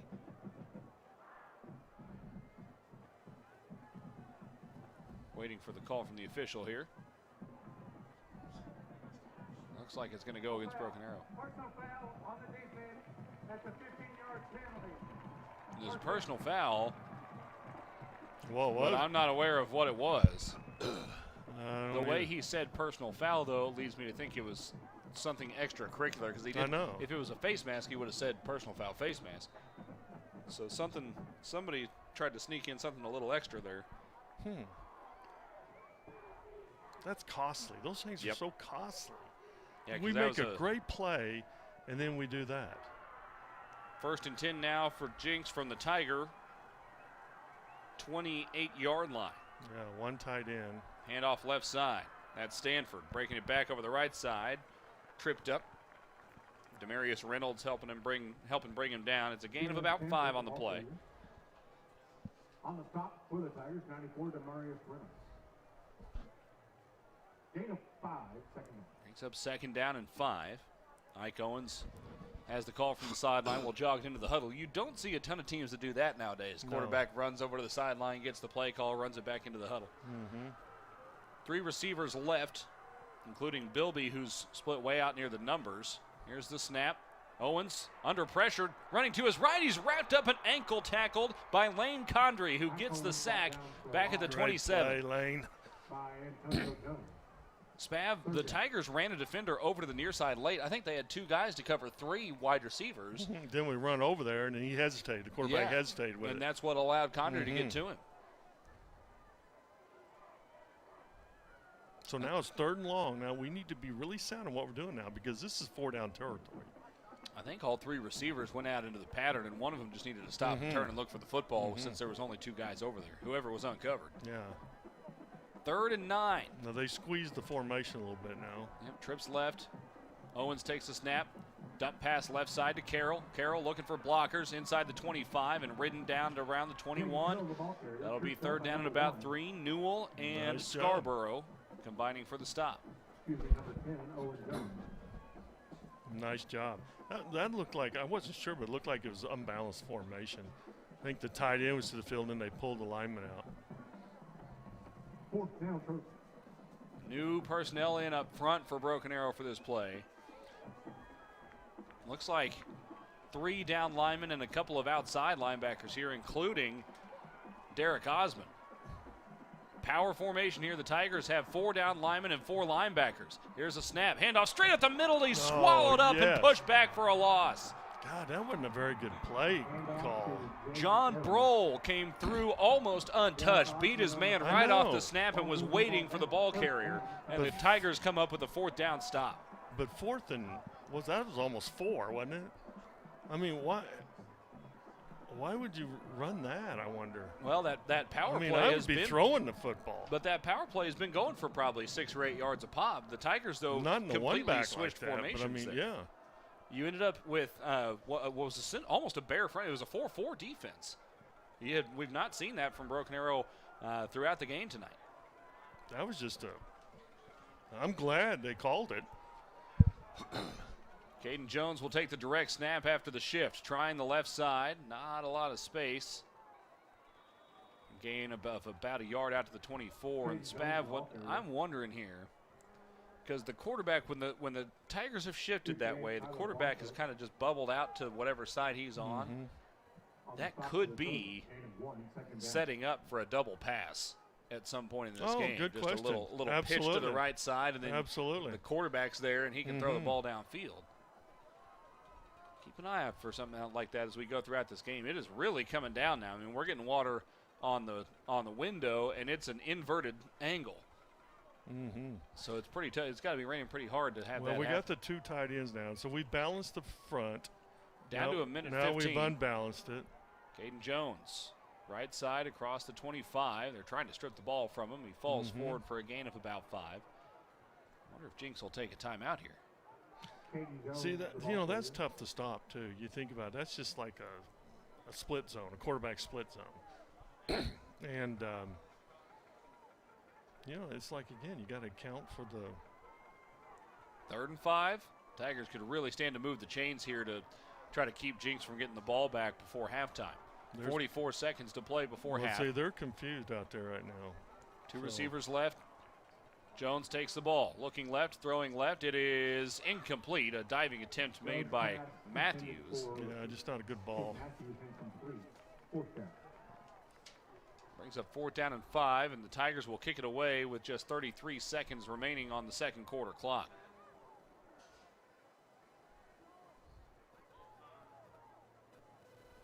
We'll see if they're going to put pressure on the ball here. I would too, but rain's coming down. You got 33 seconds 33 left. seconds. Doesn't look like they're really coming after it, though. The snap is high, but it's brought in. The punt is away. It's not a good kick. Wobbling up the near side, and it flies out of bounds near midfield. Out of bounds at the Garrett Lynch, who's gotten off a couple really good punts tonight, had that one go off the side of his foot. And it's marked in the Broken Arrow side of the field at the 48-yard line. Out of bounds at the Tiger 48-yard line. 1st down, Trojan.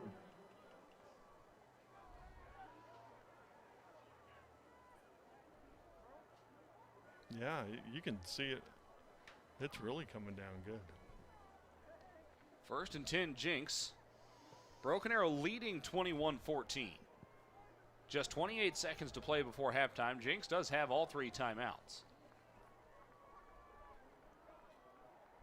4 linemen for the Tigers. Motion across the formation left to right. 2 tight ends. Now motion again left to right. Here's a snap. Owens wants to throw. Screen set up near side and a lot of space for Carroll, but the defense closes on him and forces him out of bounds around the 40-yard line. Dietrich Moore leading the way. Stops the clock. That's kind of what they wanted to do. See, they have three timeouts. 22 seconds left. Ball's on the 39. So it's like they're doing a good job stopping the clock.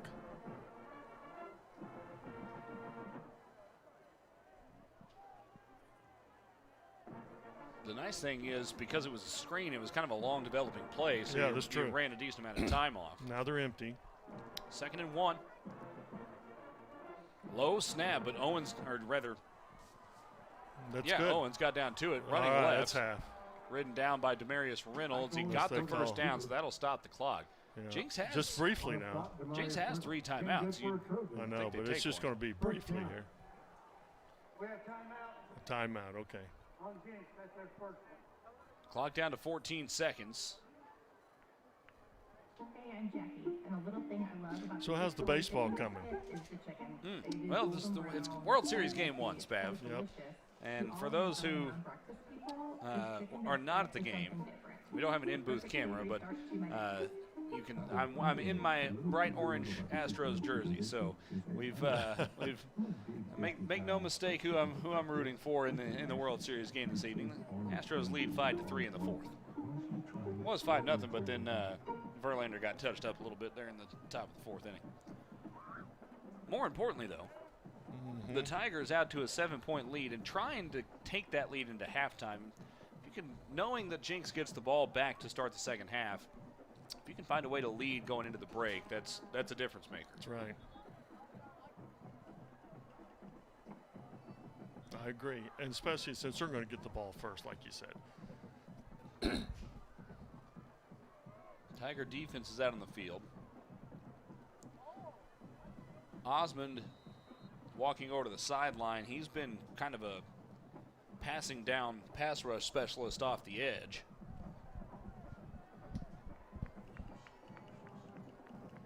.14 seconds to play before halftime. It's 1st and 10 Jinx from the Tiger 37. 2 receivers either side.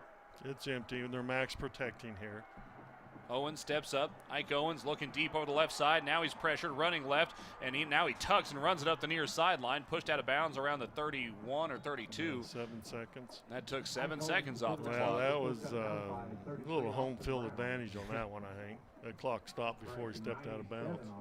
Dietrich Moore went flying through the air thinking that Owens was going to throw it. He tucked it and ran.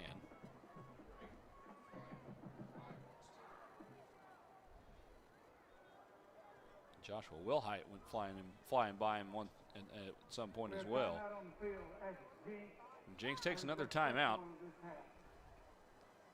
Field goal would be into the wind on a wet surface. I don't think that's what you want to. No, it would also be almost a 50-yarder. One play, or do you try to just do some sort of like a quick out here and see if you can't pick up 5 or 6 yards just to help yourself out a little bit? Well, you got to be careful in that, because if you don't make a good throw on it, that can be a pick six real easily. You know, at least if you throw it deep, you know, your coverage, you know, your lineman can cover. You know, in case it's intercept or something. You always got to be cautious of this stuff, because I've been in a situation where it's like, oh my gosh, you know, what happened?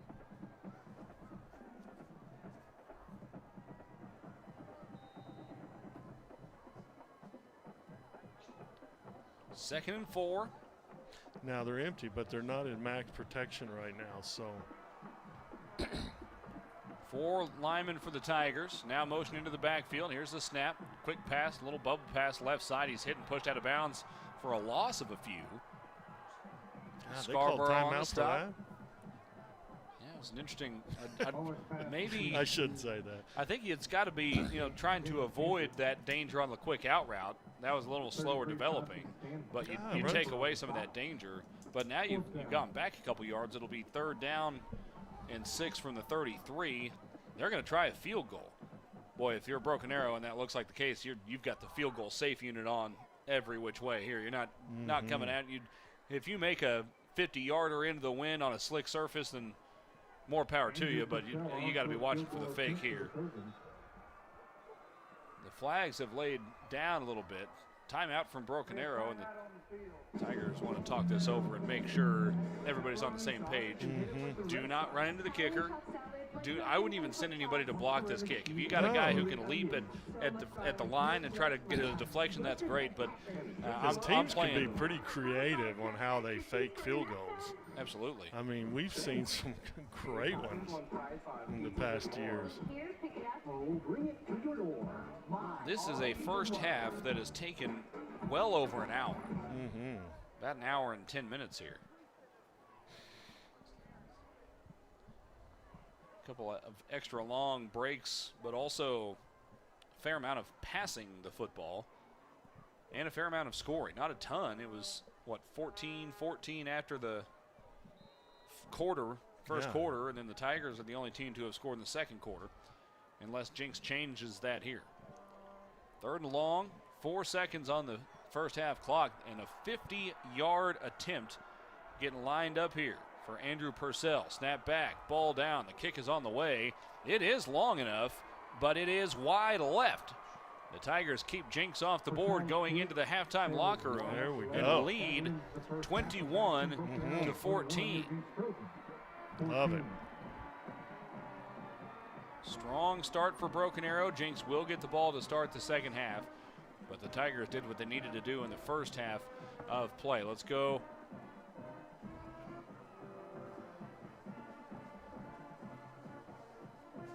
If they can get him, we'll go down to the sideline of Madison Dildine. Tonight and contain Jinx to just 14. What are your thoughts on this half's performance? It was a fun first half, man. Guys are playing hard and they're executing and flying around. Man, you can't ask for anything more than that other than finishing. So we got to go finish. Thanks, Coach.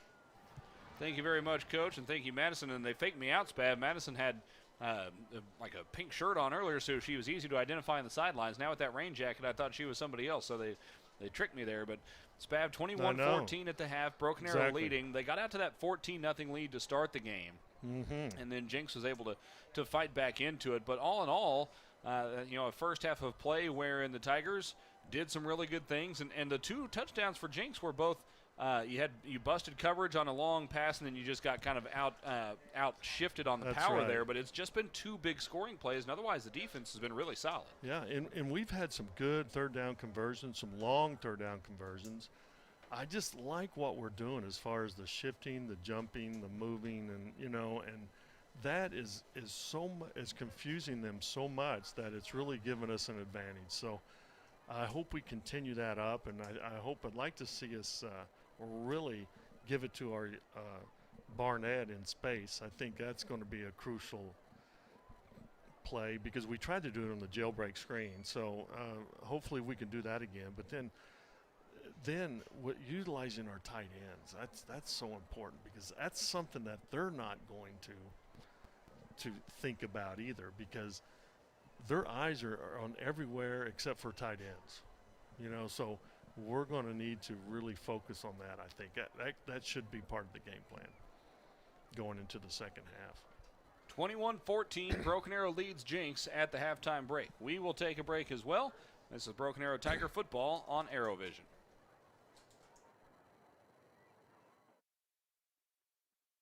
While you are teaching someone special the nuances of keeping the wheel steady, we can provide you means for you to maintain financial equilibrium. First National Bank of Broken Arrow. First people put people first. There is nothing like teaching about the rewards in life, like catching that first big fish. Now they can learn about other rewards by opening up my first savings account just for them. First National Bank of Broken Arrow. First people put people first. Right now, get $200 from TTCU Federal Credit Union when you open a new checking account with direct deposit. What would you buy with $200? Cars, race cars, my own apartment, 100 coloring books, and a puppy. Or maybe some groceries and a tank of gas. $200 for whatever works for you from TTCU, because life is better in balance. Recently, you've had to put your life on hold, and we're with you in this. At Ascension St. John, we're now open for appointments, and we are fully prepared for your safety in our care. As we open our doors again, our doctors, nurses, and care teams will continue to wear personal protective equipment. We've taken even more steps to clean and stringently disinfect all areas. We will maintain distancing in our waiting rooms, and will continue to limit visitors. And we will still screen all staff to protect their health and yours. Our emergency rooms are here 24/7. Please do not delay care. We're still delivering babies and performing surgeries. And we're open for your appointments, from specialists in surgical care to routine care and health screenings. Ask us about virtual visits. Ascension St. John continues to care for you, as we have been for almost a century. Thank you for trusting us.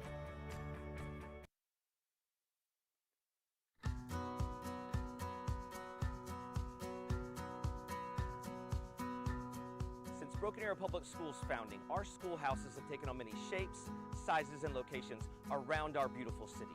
The bricks and beams of those facilities makes them schoolhouses, but it's not what makes Broken Arrow home. A home is made of hopes and dreams. It's because of you, your hopes and your dreams, and your ability to make the hopes and dreams of our students come true. That's why BA is home.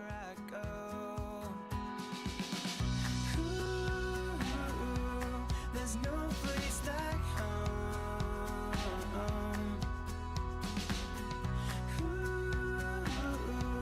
There's no place like home.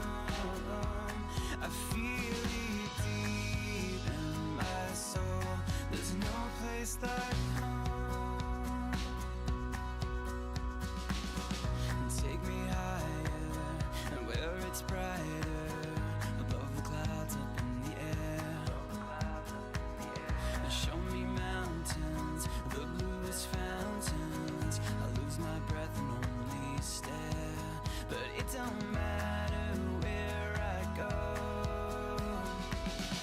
Ooh, there's no place like home. Ooh, there's no place like home. I feel it deep in my soul. There's no place like home.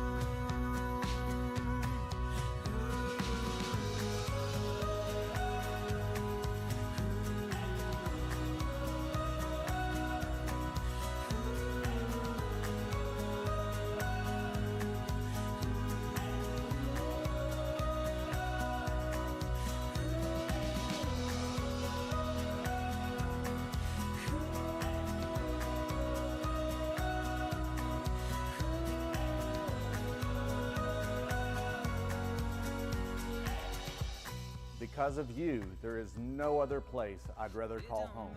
And always remember, the best is yet to come. Ooh, there's no place like home. Ooh, there's no place like home.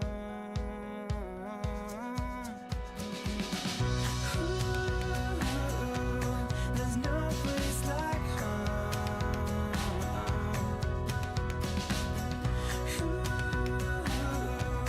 there's no place like home.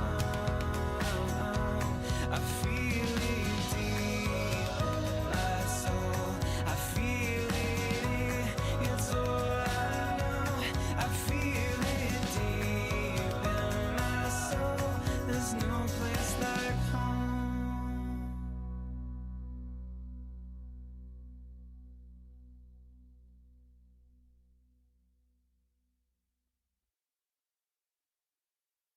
If you and your family have been waiting for the perfect time to jump into your dream home, it's here. We make buying a new home as easy as it is exciting with quick credit approvals and great rates. First National Bank of Broken Arrow. First people put people first. Right now, get $200 from TTCU Federal Credit Union when you open a new checking account with direct deposit. What would you buy with $200? Cars, race cars, my own apartment, 100 coloring books, and a puppy. Or maybe some groceries and a tank of gas. $200 for whatever works for you from TTCU, because life is better in balance. Isn't it nice to know that you can spend your weekend any way you like?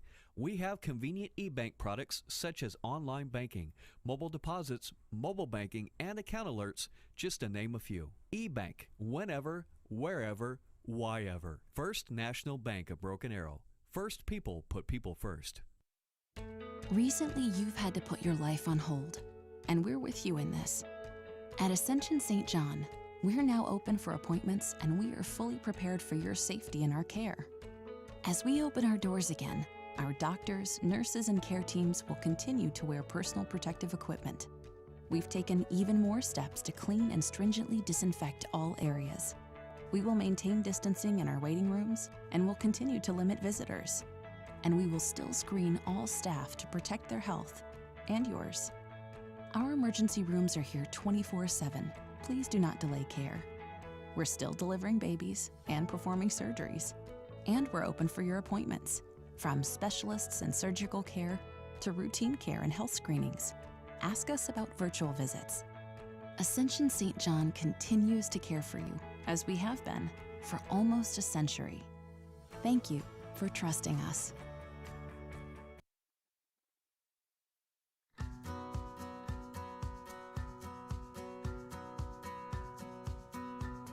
Since Broken Arrow Public Schools' founding, our schoolhouses have taken on many shapes, sizes, and locations around our beautiful city. The bricks and beams of those facilities makes them schoolhouses, but it's not what makes Broken Arrow home.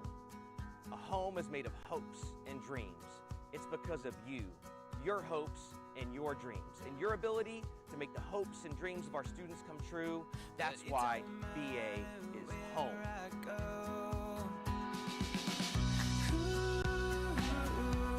There's no place like home.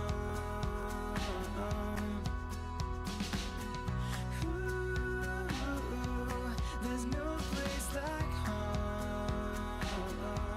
I feel it deep in my soul.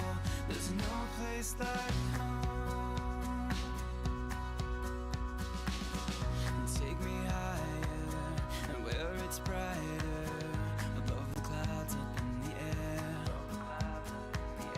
Show me mountains, the bluest fountains. I lose my breath and only stare, but it don't matter where I go. Ooh, there's no place like home. Ooh, there's no place like home. I feel it deep in my soul. There's no place like home.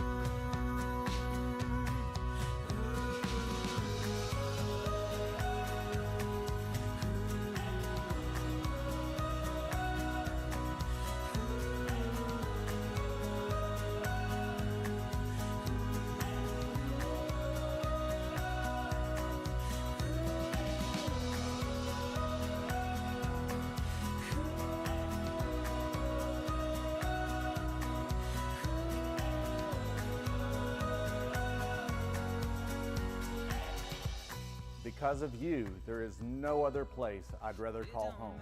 And always remember, the best is yet to come. Ooh, there's no place like home. Ooh, there's no place like home.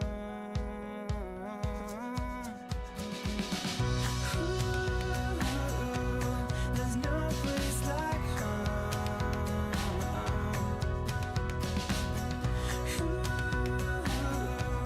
There's no place like home. I feel it deep in my soul. I feel it, it's all I know. I feel it deep in my soul. There's no place like home.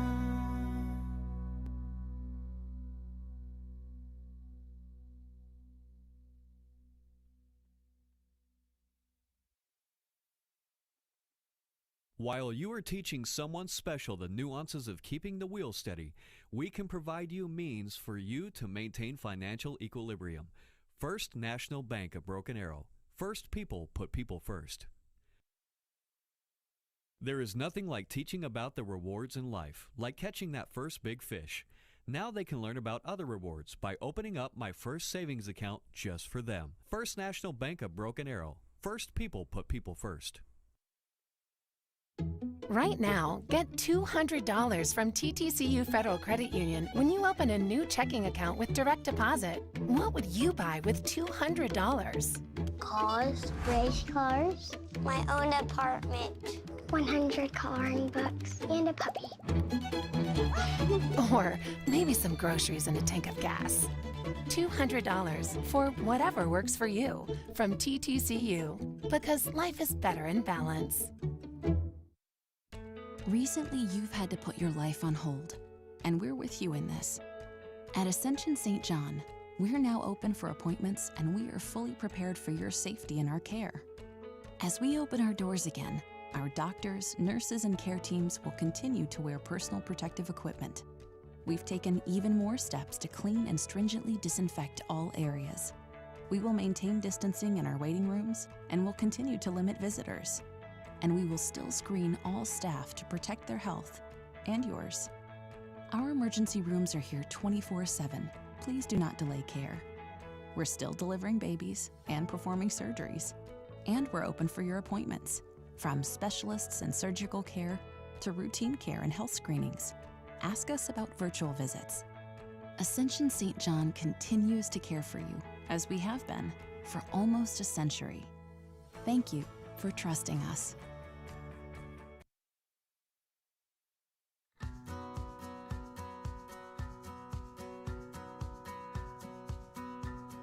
Since Broken Arrow Public Schools' founding, our schoolhouses have taken on many shapes, sizes, and locations around our beautiful city. The bricks and beams of those facilities makes them schoolhouses, but it's not what makes Broken Arrow home. A home is made of hopes and dreams. It's because of you, your hopes, and your dreams, and your ability to make the hopes and dreams of our students come true. That's why BA is home.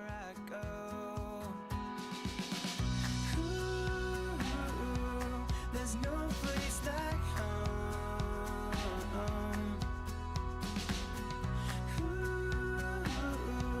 There's no place like home. I feel it deep in my soul. There's no place like home. Take me higher, and where it's brighter, above the clouds up in the air. Show me mountains, the bluest fountains. I lose my breath and only stare, but it don't matter where I go. Ooh, there's no place like home. Ooh, there's no place like home. I feel it deep in my soul. There's no place like home.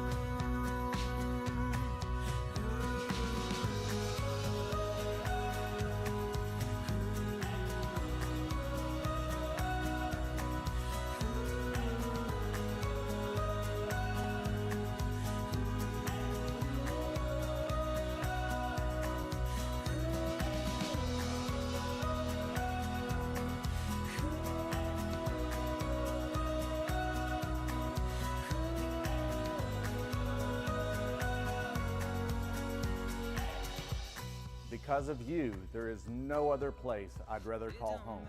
And always remember, the best is yet to come. Ooh, there's no place like home. Ooh, there's no place like home.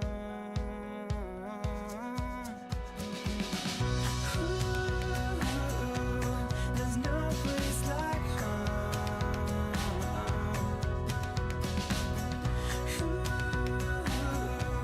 There's no place like home. I feel it deep in my soul. I feel it, it's all I know. I feel it deep in my soul. There's no place like home.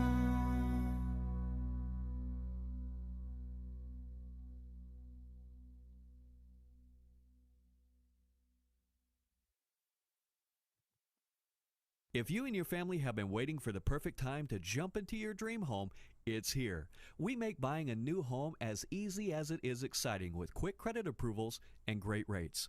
First National Bank of Broken Arrow. First people put people first. Right now, get $200 from TTCU Federal Credit Union when you open a new checking account with direct deposit. What would you buy with $200? Cars, race cars, my own apartment, 100 coloring books, and a puppy.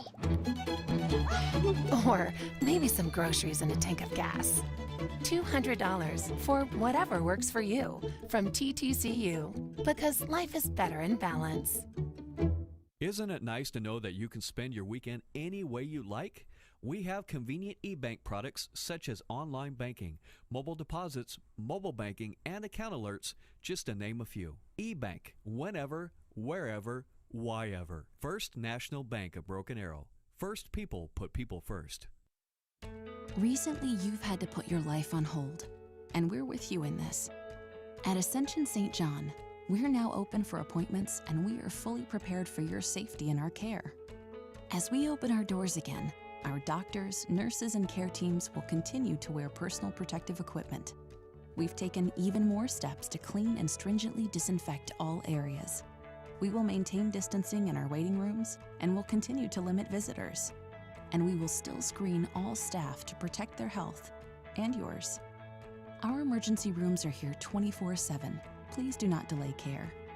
We're still delivering babies and performing surgeries.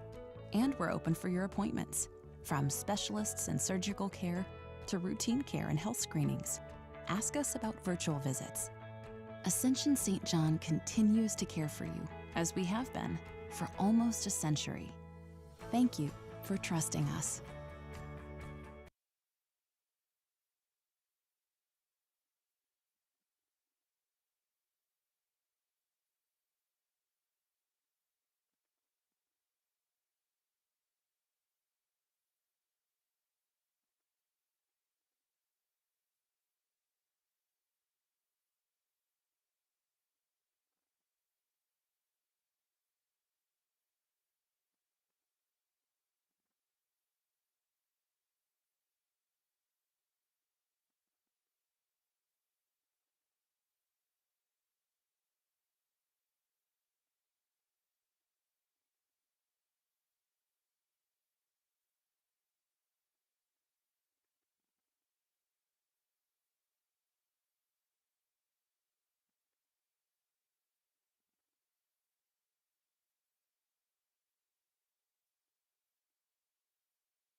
Back here in Jinx, Oklahoma, Adam Hildebrand alongside Steve Spavital. Madison Dildine is down on the sidelines for us.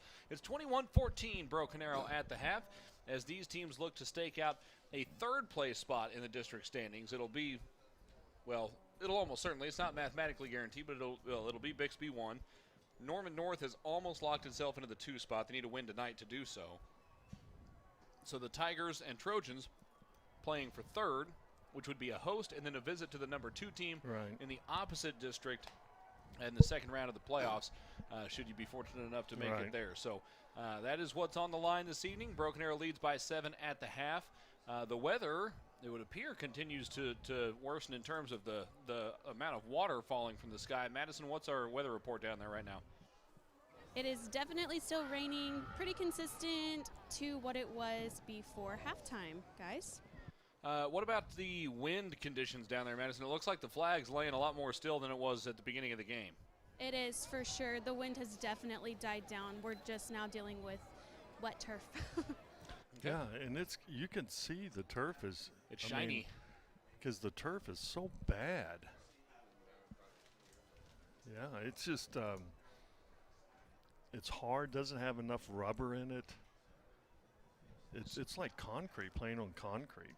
And that could make for a very, very slippery playing surface. Exactly. Over the course of this second half. And that's going to affect, the guys who are trying to cut, the defenders that are trying to chase them around. And it's also going to affect these kickers, as Hunter Martins has the ball teed up at the 40. Yeah, absolutely. That plant foot, you got to be pretty sure on that plant foot right now.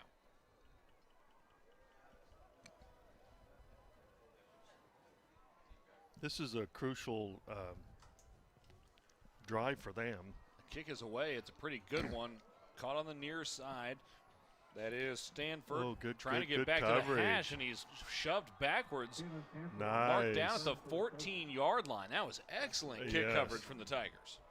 That was a great kick, too. Good height and just right inside the numbers, which is really where you want it. Leading the way on the stop for Broken Arrow was Austin Brown. That'll bring out Jinx 1st and 10. The Trojans 4-1 in district play. The Tigers 3-2. So if Broken Arrow would get a win here, the two teams would be tied in the district standings, but Broken Arrow would have the tiebreaker. Right. Jinx has to play at Bixby next week, and Spav sounds like and some their of those guys their whole are team here. is down here. They played last night. Played last night and got the win against Moore, who will be Broken Arrow's opponent at Memorial Stadium next week. 1st and 10, Jinx from its own 14. Handoff left side to Jaden Carroll, powering his way forward out near the 20. It's a gain of about 5 on 1st down. And that was just a typical zone play right there. But they had a good push. Their O-line gave us a good push right there. Because there was no cutback or anything. That running back just stuck it. Broken Arrow was largely able to win the battle at the line of scrimmage in the first half of play, Spav. We'll see how much that continues here in the second half. But they're playing with one tight end, and they're running the football quite effectively here. Handoff to Carroll again. Across the line of scrimmage, knocked sideways. Osmond leading the way on the tackle. Looks like he is right at the 1st down marker, and they will move the chains. So 1st down, Jinx at its own 24-yard line. He had some good wiggle there. That running back had some good wiggle. The one thing about their tailbacks is their tailbacks are pretty good. Carroll has carried the ball for the most part. Jalen Stanford, we've seen not only out of the backfield, but motioning in from the wide receiver spots from time to time. 2 receivers left, 1 right on 1st and 10. That looked a little funky, but Owens has the snap, throwing left side. No, over the middle, it's caught across the 45, hit and spun down at midfield. That was Walls on the carry, and it was Griffin coming over to make the tackle. We've not seen a lot of balls deep over the middle from this Jinx team, yes. and that one was wide open. We haven't seen a whole lot over the middle all year, and people need to learn to attack the middle because that's such a vulnerable area. Well, but they're always afraid, My guess would be the way Owens was looking, that Walls in that slot position kind of deked outside and then came back over the middle, and they cleared up a bunch of space. Right.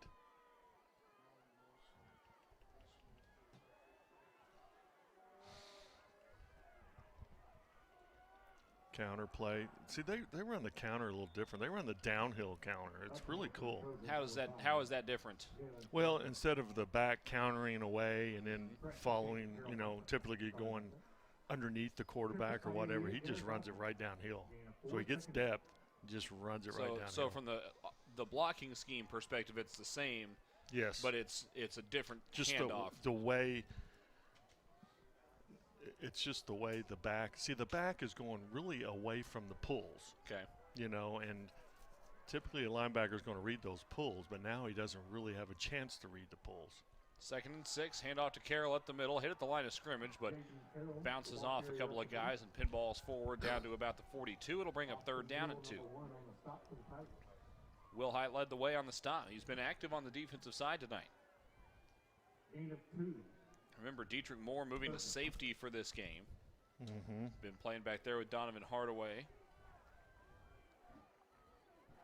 Alan Scarborough getting a lot of minutes at corner. In fact, he's in at corner on this play. 2 receivers split left, 2 tight ends right. Pistol set for Owens. Takes the snap, hands it off. Big hole Carroll left side. Hit and bounces off a man at the 35, and now he's on the loose inside the 20, inside the 15, and finally ushered out of bounds around the 10-yard line. Number 5, Jaden Carroll. Alan Scarborough actually made a nice play to limit that because it looked at one point like he was going to go the distance, and Scarborough was able to kind of hold him up until help arrived. That was a great play, though. You know, they had the one pulled, kick out, and they just basically it was like a split zone. Really a nice play. 1st and 10.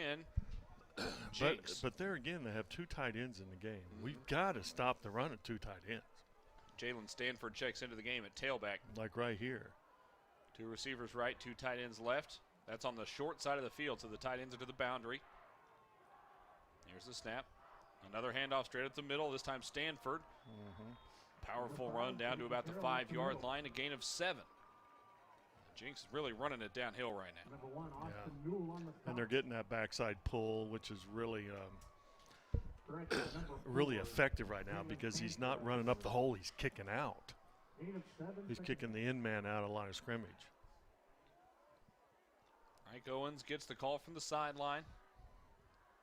16 seconds on the play clock. We're down under 8 minutes here in the 3rd quarter, and Jinx trying to tie the game with Broken Arrow leading 21-14.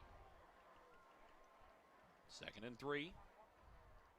That was early movement. Pink flag comes out in a couple of spots. Looks like this is going to be against Jinx. Yeah, they were going to run. Like with that tight end off the line of scrimmage. That'll back Jinx up 5 yards.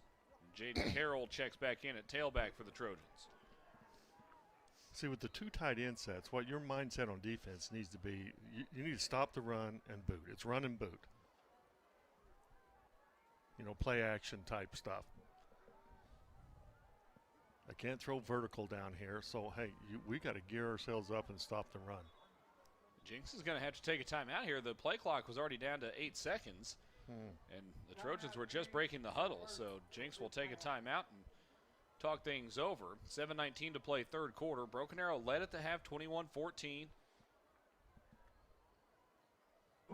Good coverage on the kickoff put Jinx back at its own 13-yard line, but the Trojans have driven the ball all the way down, well, at one point all the way down to the 5-yard line. It's now back at the 10 for 2nd down and 8.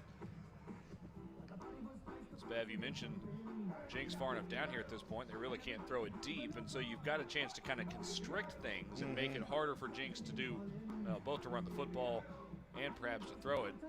But, you know, like we said, with 2 tight ends, that's a running formation to them. So we need to gear ourselves in to stop the run. You know, you can't stop everything. So my whole point is get your mindset on the run. Stop the run, make them do the play action. And this is a big play here because if you can get a neutral or negative play, make it 3rd down, well, I guess it's 2nd down and 8. If you can make it to where it's 3rd and long, or 4th and long rather, and take them out of 4-down territory, you might force them to kick a field goal. You get the ball back with the lead still in hand. Right. Because obviously Jinx wants to go get it in the end zone here, but if you force them into 4th and long, then likely go ahead and take the points at this point in the game.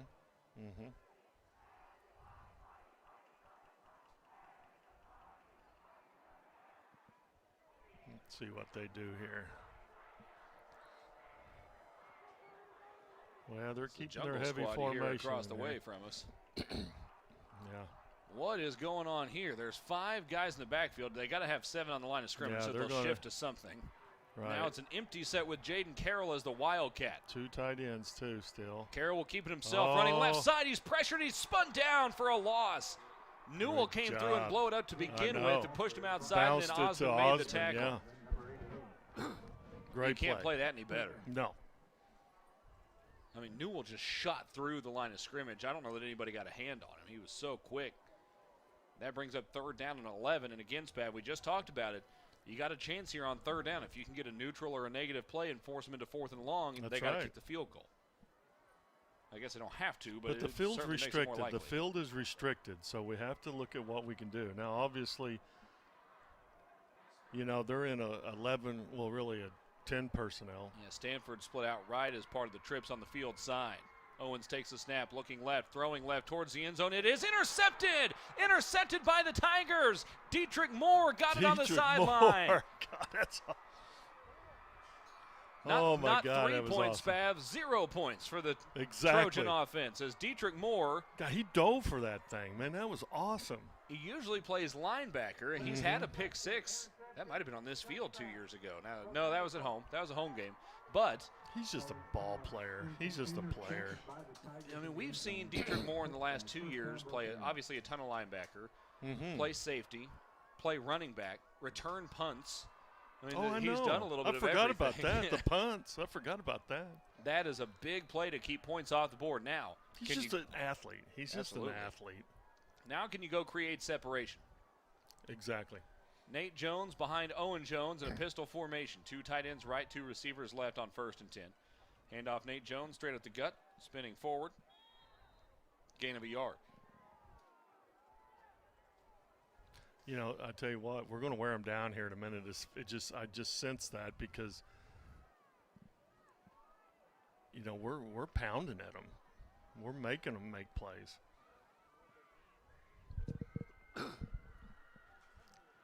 See, they're getting their calls late on defense, so that shift. See, that's two people over, and they just shifted the line. So that's to our advantage. Breaks a couple of tackles, a face mask in there. He breaks another tackle. He's still going across the 35 out to about the 38. That is a gain of 10, 15, 18 on the play. So if that is a face mask, then they'll decline it. Now, that's also the point of attack, so in theory it could be a hold as well. We'll see what the call is. But a good, strong run from Nate Jones. Yeah, it did. It looked like a face mask. It really did. Got his head kind of turned sideways. 5:49 to play, third quarter. What a great run. Gosh. That was a tough run. He's a tough runner. Holding on the offense. 10-yard penalty. Second down. You got to be kidding me. So the call is a hold.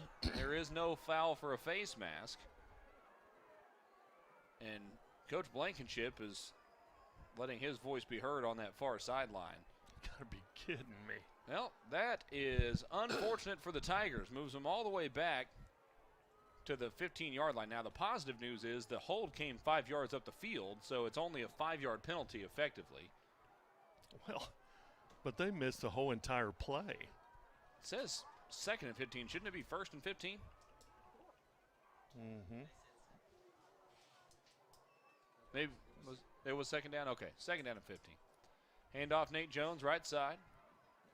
Trying to turn the corner, and he does fall forward for about 6 yards or so. Good job. No, they marked him at the 20. It's only a gain of 5. Brings up 3rd and 10. They did, didn't they?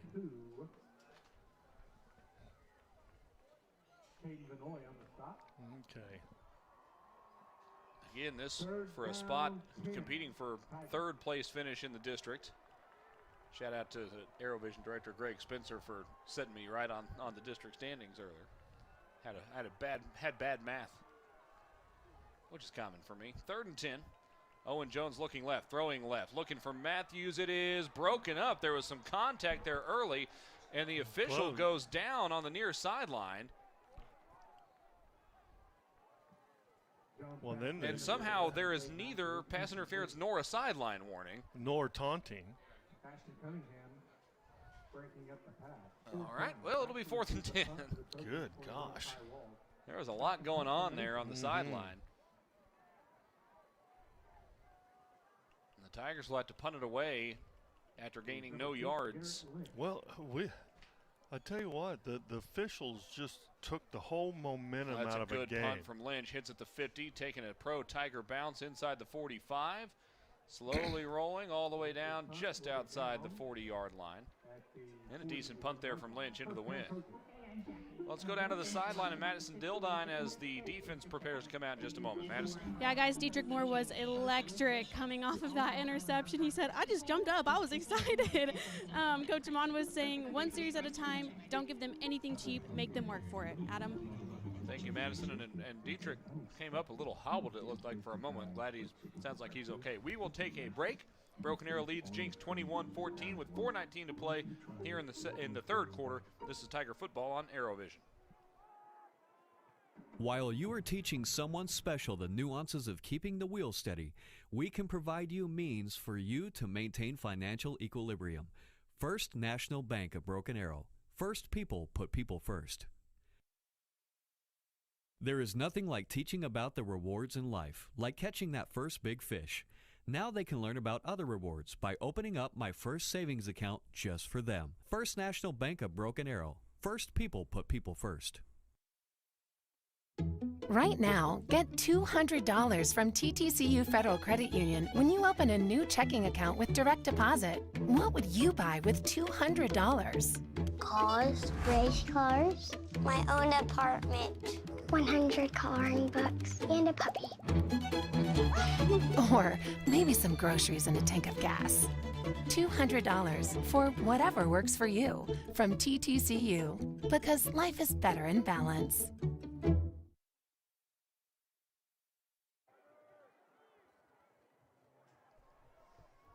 Back here in Jinx, Oklahoma, where Broken Arrow is taking on the Jinx Trojans tonight.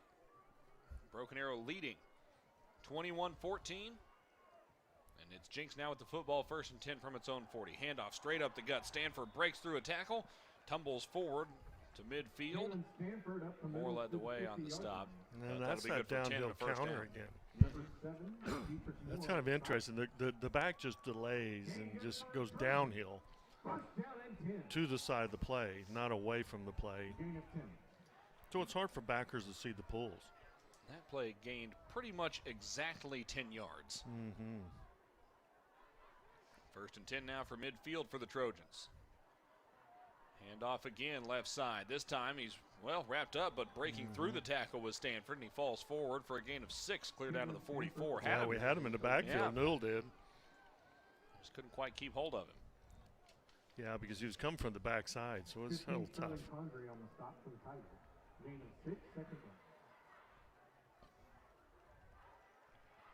Second down and 4.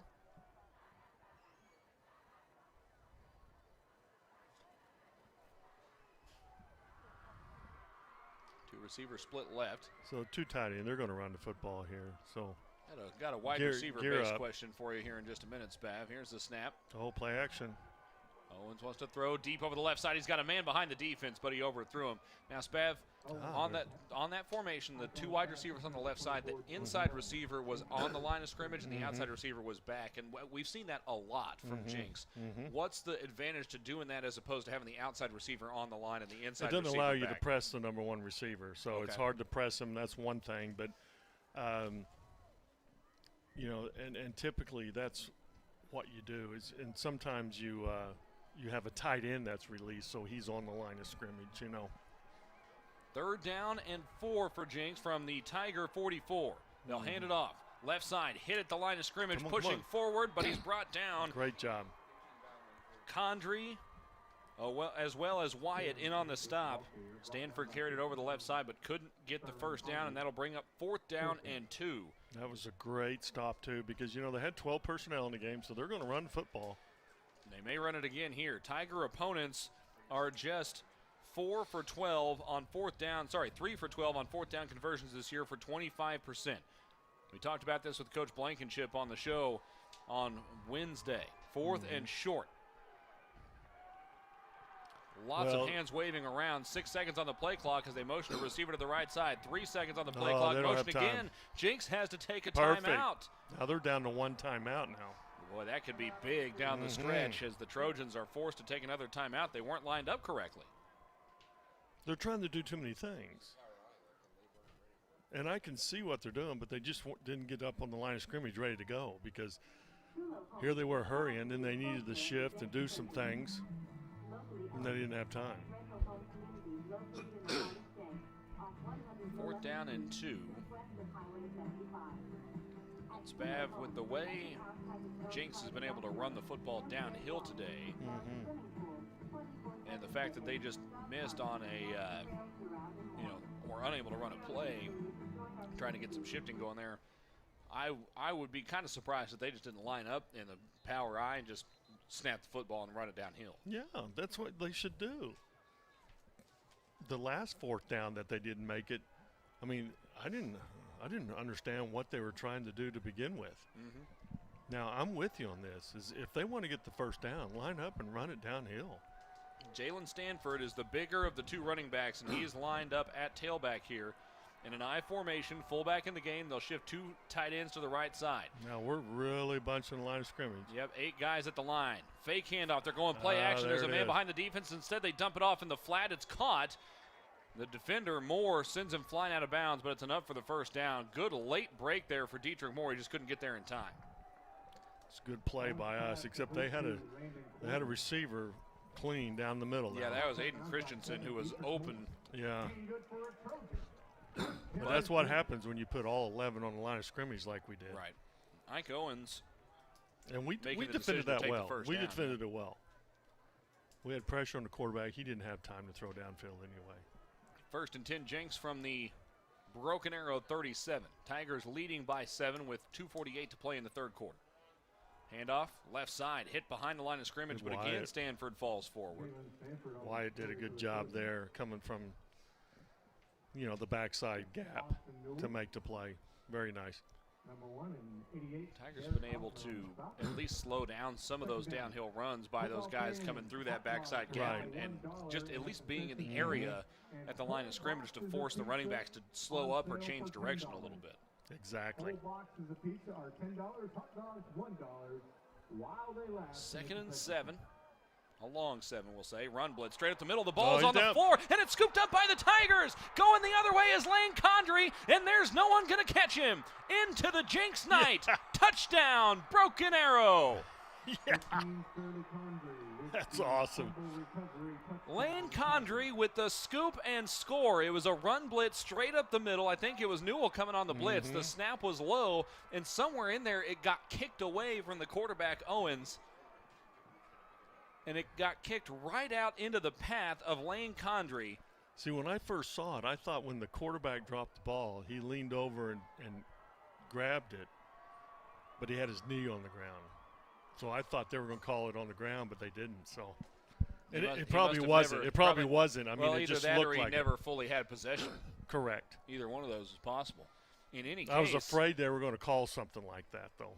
That is a massive turn of events after Jinx had just gotten the 4th down conversion. The scoop and score has made this a 2-score game. But the whole thing is we made them try to convert a 4th down. That's the whole thing. Good. Don't make it easy on them. And Spav, we've talked about this all year. Broken Arrow has protected the ball well, and they haven't forced a ton of turnovers, but they've forced very timely turnovers, and that's another one. Well, we've had 2 turnovers in this game. We're probably, about 9, plus 9 in the turnover margin? The defense has that is a direct 14-point swing. I mean, you got an interception in the end zone, and then you put 7 on the board defensively. And the defense has directly accounted for 14 points in the 3rd quarter. And we've picked up 2 turnovers here this half, and that's put us plus 9 in the turnover margin. So that's just incredible to be able to do that. That just means that we're protecting the ball like we should. You look at the Tiger offense, only 3 interceptions in 7 previous games this year. Sorry, in 8 previous games this year. And one of those went right through a receiver's hands and fell in the defense's lap. I remember. And 5 fumbles. So in 8 previous games, they'd only turned the ball over once per game. They've protected it again here tonight. A couple of guys back deep to return this kick. Stanford back there as well as Carroll. The kick is away. It is high and short. Carroll's going to have to come up and get it. He makes the catch at the 12-yard line. Looking up the near side across the 20. Hit, knocked sideways. Good coverage. Drags defenders out to the 30.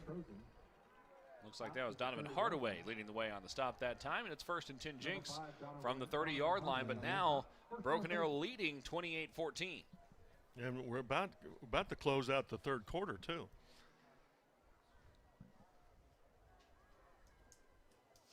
I tell you what, our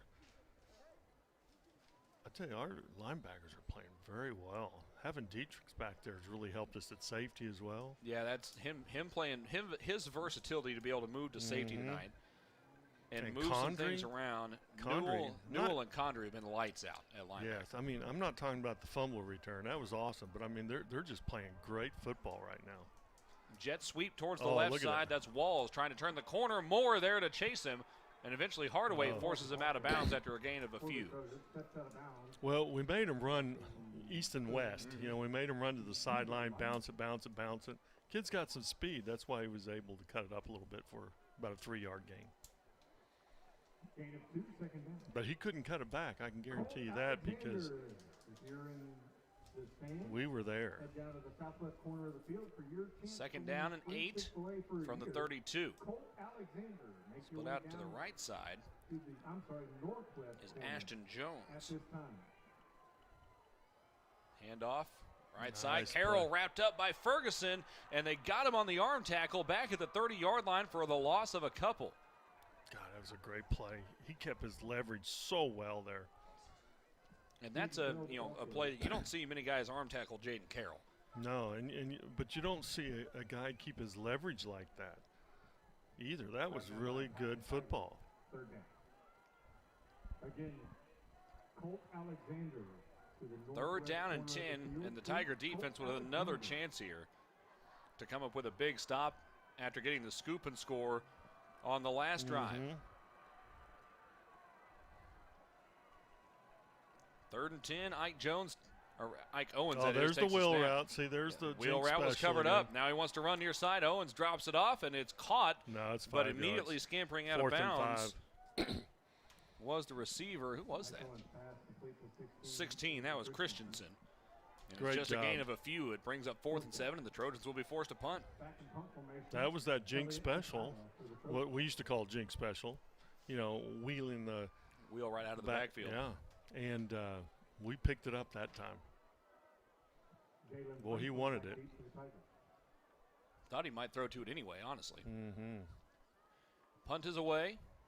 That is a great kick, a high booming spiral that hits at the 21. Not a very positive bounce, though, for Jinx. That's kind of rare in this field because this is like bouncing on concrete. Yeah, you'd think you'd just kind of hit and skip with how wet it is, too, but it's a good punt in either case. I mean, it flew a long way. The Tigers take over 1st and 10 from their own 17. Well, here's the thing now. You got a gift. You were able to take advantage of it, but you got a gift on the scoop and score. Now we got the offense has a chance to really start to create some separation here and to start to put the clamps down on Jinx. If you can go up 3 scores heading into the 4th quarter, or really more likely at some point early in the 4th quarter, then you're really going to start to tighten things here. Direct snap. Not a lot of room on the right side there for Cade Jones. Just be sound in what we're doing. Do things positive. Get a 1st down. And run time off the clock. No gain, 2nd down. 2nd down and 10. Tigers, oh boy, it's very close between the game clock and the play clock. It is effectively simultaneous, it looks like, and if that's the case, I think the Tigers can just run out the clock at the end of the quarter. And it looks like they're content to do that as it's down to 9 seconds here.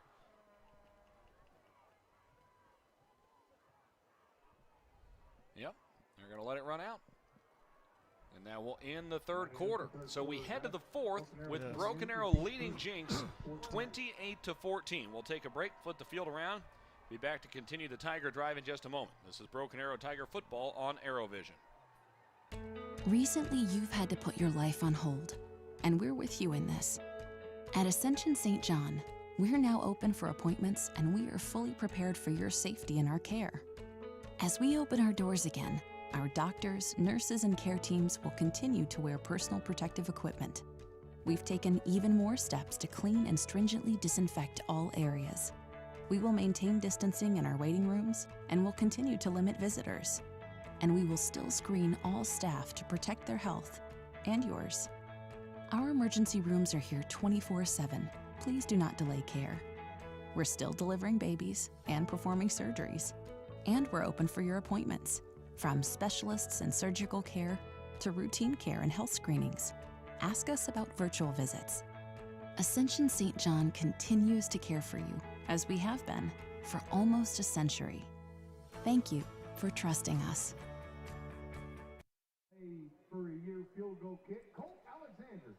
A rainy night in Jinx, Oklahoma. Not particularly warm, but not overly chilly either outside. Which I suppose is easy to say up here in the heated press box. It's pretty warm up here. Let's go down to the sideline in Madison-Dildine as we head towards the fourth quarter. Madison, we talked about the wind and the rain. What's the temperature like down there right now? I was actually just considering putting my hoodie on, because it is starting to get a little bit chilly and the rain is still consistently coming down. Yeah, but if you're just thinking about it, that means that it's not cold enough to have forced you to do it yet. So that seems like a positive. What kind of vibes are you getting down there right now? Have you listened in on any huddles recently? Yeah, everybody is super stoked for this hopeful win right now. Well, that certainly makes some sense. We head to the fourth with Broken Arrow leading 28-14. Spav, I think you hear everybody. You know, you go to the fourth quarter, you see teams putting up fours and crowds doing that sometimes. And obviously, that means, yeah, it's closing time. But, from the mental aspect, what does it take to close out a game like this on the road? You're at a quality opponent. What do you need to be thinking about mentally in terms of trying to go out and close this thing out? First downs. You need to get first downs. And I think that's so crucial. Don't do anything fancy. Make them adjust. You don't need to take shots down the field, but you need to be able to get first downs. Tigers go empty here. Barnett goes in motion. Jet sweep to the left side, trying to cut it back up across the 20-yard line, fighting his way forward, now pushed back, pinballing around. They're going to give him the 23. That's a gain of 6. Very solid gain on first down. Well, he sees that cutback really well because, that's a stretch play. So you're trying to stretch that thing all the way out. Big thank you to our spotter, Jeremy Bryan, who pointed out that was second down. So it's now third down and 4. We got a player down for the Trojans. That is Jack Stanley. Down near the line of scrimmage. Let's take a look back at how this game has played out. Partly courtesy of Skip Hyde, who's our expert stat man down the row in the booth here. Jinx leading in overall yardage, 308 to 250, but the Tigers winning 28-14. It was tied at 14 after a quarter. The Tigers got 7 in the second and 7 in the third. And here's some key numbers for you, Spav. Jinx just 2 for 8 on third down, 1 for 2 on fourth down. But the Tigers leading in the turnover battle 2-0, and that is really the biggest difference in the game right now because, yes, while Jinx has outgained the Tigers, you had an interception in the end zone that kept points off the board for Jinx. Weren't able to do anything with it, had to punt it away after a 3 and out, but then you get the scoop and score defensively to go and add to the lead, and that's been kind of the big change in the game. What was our third down conversion? Just 3 for 8. It's not a whole lot better. Yeah. But, boy, they were crucial ones, too. They were long ones. Now we're Jones stacking. In the backfield. He's run it 10 times, but only for 30 yards. Double reverse coming to the near side. Barnett looking for a seam across the 25. He's hammered down at the 26, and he's about a yard short. He was absolutely pummeled. That play developed pretty well, but he couldn't quite hit the seam in time. God, what a great-looking play, too. Brings up 4th down and 1. I like what they're doing, giving the ball to our athletes like that. I like that. 4th down. Here comes the punt unit. There's a little question there, but up 14, you're in your own end of the field. You make the smart play, punt it away. Oh, yes. We don't want to see them punt, but it's a smart thing to do. Good snap. Lynch gets the punt over away. It's tumbling in over end. On about straight up in the air. Oh, good roll. Now it takes a BA bounce inside the 35. Rolls dead at the 32. Pretty good punt. Good job. The way that was flying, tumbling forward end over end, really thought that would hit and just run, but it Yeah. didn't. It bounced straight up in the air. Mm-hmm. Bit surprising. Some individual numbers. Nate Jones leads the way in yards on the ground with 58. Mostly due to a 54-yarder he had. He's got the lone rushing touchdown for the Tigers. Owen Jones, 10 for 15 through the air for 137 yards and 2 scores. Cooper Bates, 1 for 1 for 2 yards. Caleb Barnett, the leading receiver in terms of number of catches with 4. Cade Matthews has the most yardage with 51 and a score. Joshua Wilhite, 2 catches for 19 yards and a score. For Jinx, Ike Owens, 11 for 14 through the air, 156 yards, 1 score, 1 pick. Jalen Stanford leads the way with 90 yards on the ground on 9 carries. Jaden Carroll has 14 totes for 61 yards. Stanford has the touchdown for Jinx on the ground as well. Jaden Carroll, 3 catches, 85 yards, and a receiving touchdown. Ty Walls, 4 catches for 58 yards.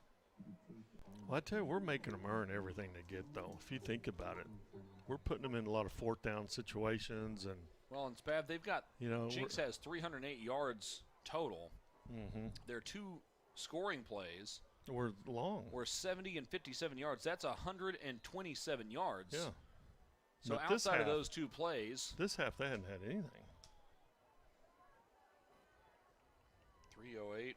They minus need to. I mean, they got 127. 2 tight ends in the game, so they're wanting to establish the run, but it's getting to the point where Spav, that's just 4 yards of play outside of those 2 big touchdown plays. Handoff Carroll left side, runs around quite a bit, but gains only about 3.5 yards. It was Wyatt leading the way on the stop. and that was a good running back run because he was hitting the backfield. Again, That running back Tigers did have had guys in the backfield a lot I of this know. game. He did a good job just getting positive yardage. 2nd down and 6 from the Jinx 36. Handoff to Carroll, up the gut. He's Nice bounced job. back and then falls forward. Gain of a few more out near the 39. Great job. Austin Newell coming in and support there. Yeah, we knew he was going to be there. Caleb Buffington led the way on the stop. 3rd down and 2.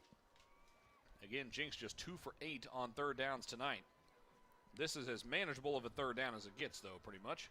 Well, we're making them snap the football, which is what you want them to do. Snap the ball. Motion across the formation, left to right. Shotgun Here comes set. Newell. Here comes the run blitz. Quarterback run up the middle. He broke a tackle behind the line of scrimmage and gets 3, just enough to move the chains. Well, it's like we knew what they were going to do. Newell blitzed right in the hole there, and they caved him down, but they made a good play on it, but just barely got the 1st down. All 3 of Jinx 3rd down conversions now, Spav, have come on 3rd down and 4 or shorter. Right. The Tigers have converted 2 3rd down and long, 9 or more. Want to throw. Oh, good. Owens rolling right. Doesn't have anybody. Now throws it up the far side. It's caught. And then he's ushered out of bounds by Griffin right at the marker. I think that's going to move the chains. Catch was. Boy, that quarterback did a good job, really, because he's running for his life. From Austin Newell, no less. I That know. was Ty Walls that made He's the catch. running at the for far his side. life. Well, they marked him out at the 48. Boy, I thought he was right there at the marker.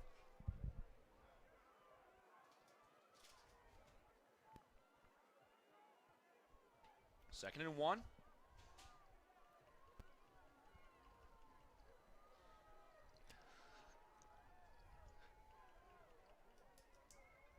Here's the snap. Owens Waist in down, trouble. so Still in trouble. Hit and brought down Still right at short. the line of scrimmage. still short. Well, he ran what seemed like about 10 yards, all within about a 2-yard box.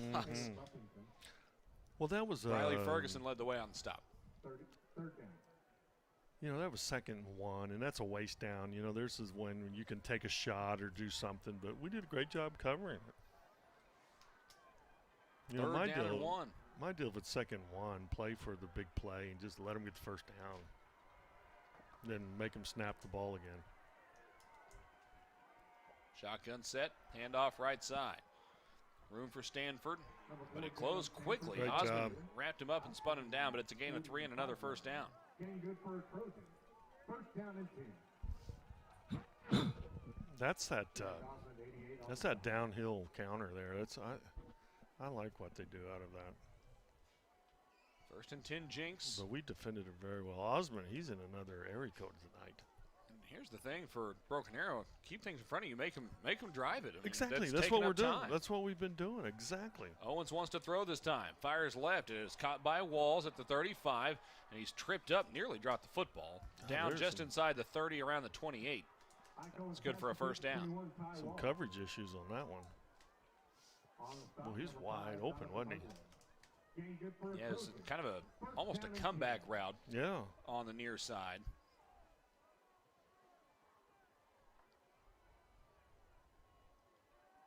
Two receivers will split out right, one left. It's Walls on the near side. Owens wants to throw again, looking at Walls again. The wheel. Now he's got the wheel route, and it is caught at the 16-yard line. Coming back to the sideline was the running back, Stanford. That was nearly intercepted. Oh, my God, he caught that thing. That was a very, very tough catch. Didn't even. I thought it was tipped.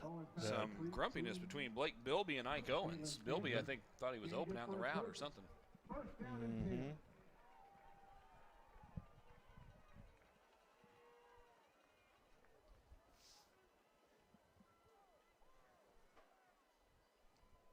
God, that must have been a heck of a catch. I couldn't see it. The ref, all those players are in our way. It looked like he picked it pretty much right off the turf. Mm-hmm. Owens wants to throw. He's under pressure immediately. Back to his right. He's wrapped up. Somehow got rid of the football as he was getting drugged down. The Broken Arrow sideline is calling for intentional grounding. There was not a receiver in the area. He threw the flag. There's the flag. There's the flag. He was between the tackles. And that's the good point. It did not cross the line of scrimmage. So that's a big loss as Jaden Carroll picks up the flag and gives it back to the official. Mm-hmm. That's going to move the ball all the way back. We'll see where they mark it. They just put the ball down at the 20-yard line. That is absolutely not what is happening. Is that not a penalty at the spot of the – is that not down at the spot of the penalty? Whoa. Yeah, they're going to talk things over here because that should be clear back at like the 30-yard line. Yeah, exactly. Now they pick it up. Problem is, Jaden Carroll picked up the flag, so you don't know exactly where the flag was. We'll see where they eventually spot it. They'll spot it at the 31. There you go. Makes more sense. Mm-hmm. So it's second down, and holy smokes, 26. Yeah.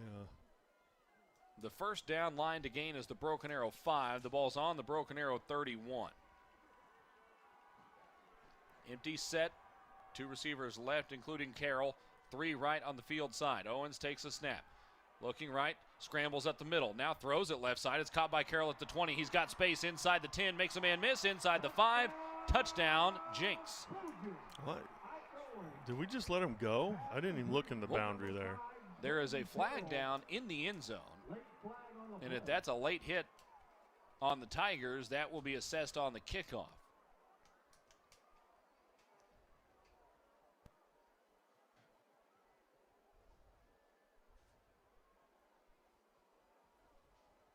The officials are talking things over.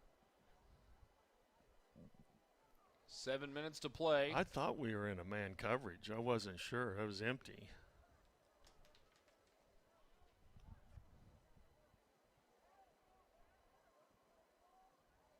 Not gotten a call yet that I've seen anyway. Down is good. We also have a personal foul, horse collar foul on the defense. For the second on the So a horse collar tackle called essentially as the play ended.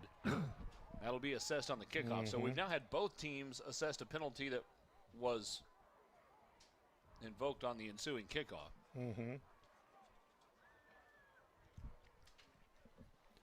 Snap back, ball down, kick on the way, and it's good. It's a 7-point game with 6:58 remaining. Jinx is back within a possession in the Tiger offense. We'll get the ball, but we'll be up against it. Boy, that's going to move the ball out to the Tiger 45. Spav, I think I'm onside kicking this if I'm Jinx. You think so? they're kicking it off in Tiger territory. So worst case scenario, yeah, worst case absolutely, scenario, with the VA 15-yard gets the ball penalty. at the 35. Yeah, with the horse calling, yeah. You're down 7. I don't see a reason not to, unless you want to just like high onside and try to get it inside the 10 or something. But I think there's got to be some issue or some plan. Yeah, you got to find a way to you have to find a way to take advantage of this other than just kicking it out. Field the end zone. position. Yeah. Take advantage of the field position.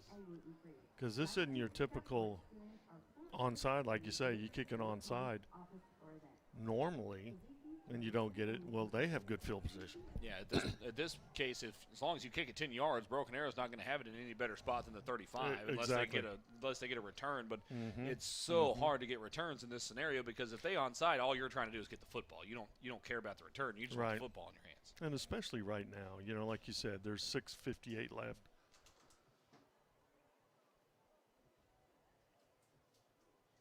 And the way they're working their offense right now, they're really handling. I mean, we're making them snap the football, but they're they haven't turned the ball over here in this quarter here.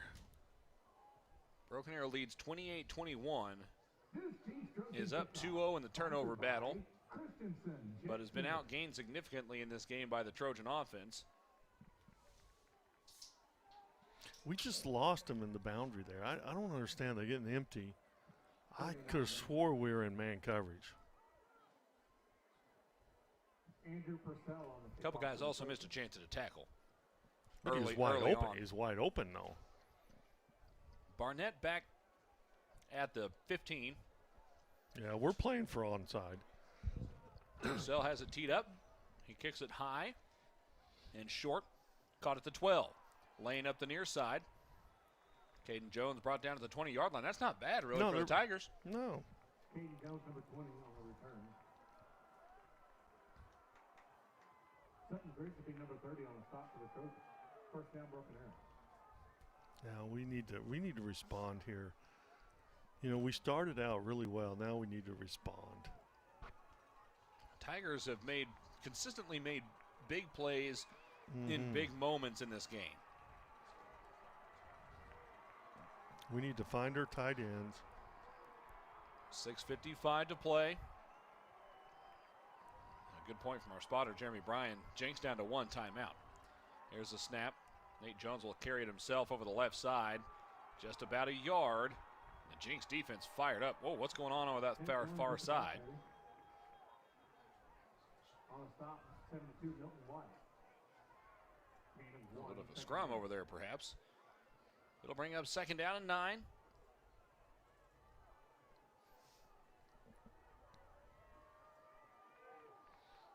We got to be a little more innovative with that now. I was going to say, this is a game in which the Tiger offense has been very creative.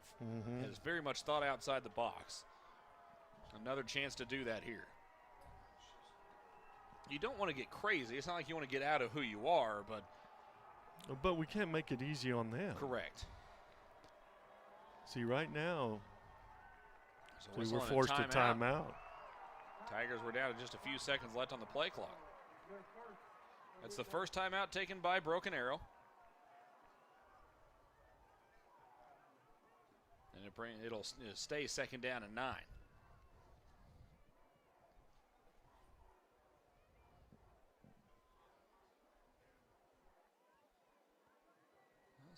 This first down is going to be critical. We need to get a first down. That's critical. Not only because a lot of time left. Yeah, I was going to say not only for timing purposes, but for field position purposes as well. You've got the wind at your there's really no wind right now, so the wind is pretty much taken out of it. But if you don't achieve a first down here, the kick, the actual punt itself, is going to come from inside the 20-yard line.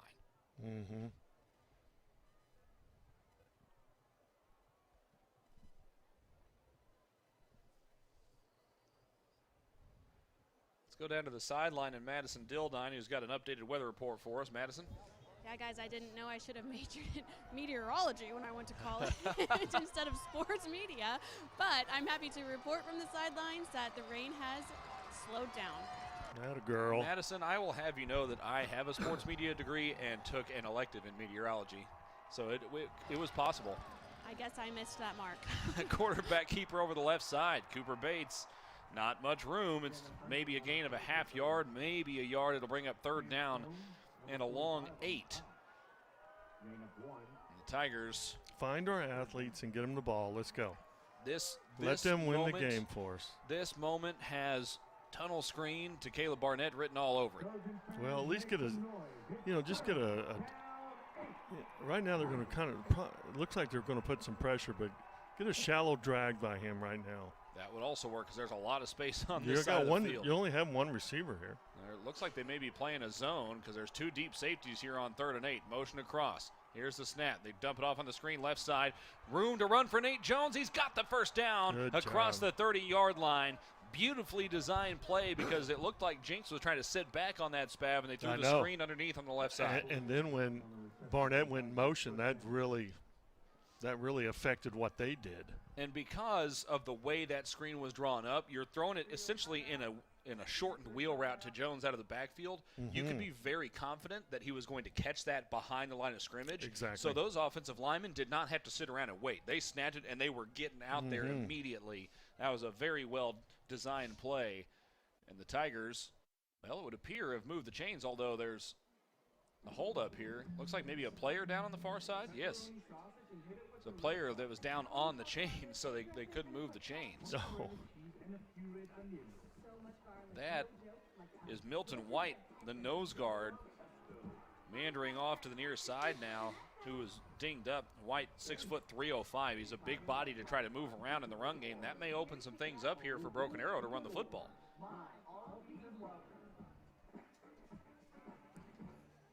You had a 305-pound man in there a moment ago. Now, that is Jack Stanley, who's 6'4", 240. So he's much taller, but he's 65 pounds lighter. Right. 1st and 10 from the 32. Direct snap. Nate Jones lowers his shoulder, runs into the line on the left side. He gets a few. One of the Tiger offensive linemen was hoping to get a late call there. That was Ricardo Fernandez. Felt like he got tossed around a little bit, it seemed. A gain of 2 to the 29. Or did they mark him at the 30? Yeah, so I thought we were going to tempo here, but. Where is the football? There it is. They're changing footballs. Offensive line was standing there waiting Yeah, we're for the trying ball. to tempo.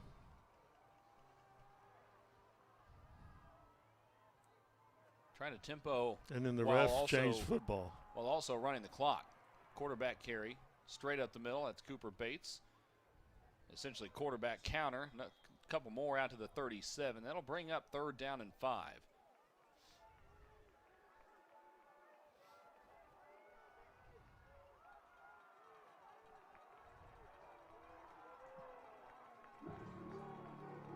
Nate Jones in at quarterback. Sorry, at tailback. Now he'll go out as Caden Jones checks in. Owen Jones is the quarterback. Barnett in the slot right. And a lot of time on 3rd down tonight, Spav, we've seen him go to Cade Matthews, who split out wide right here. Now they motion the running back out of the backfield. They're manning, but they don't have anybody out there. Quick pass far side, but it's low. A diving catch is made at the 40-yard line. God, he was wide open, too. And if that's high enough where he can make the catch on his feet, he's got a chance to make a move and get the first down. But since he had to go down to the ground, he had no chance. He could have just went down the field. I think you got to punt it away here, Spav. Well, what I'm saying is we could have just thrown it. No one covered him. Yeah, run a fade.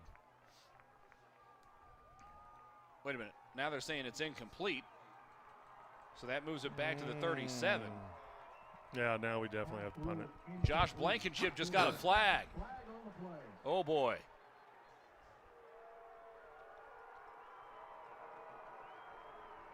He was saying something to the referee. Well, I tell you what. The referee looked him dead in the eye and threw the flag. I shouldn't be saying this, but I don't blame him. It's a sideline warning, so it is not a personal foul. And that's huge because instead of a 15-yard penalty, it's just a sideline warning, and that is a big break.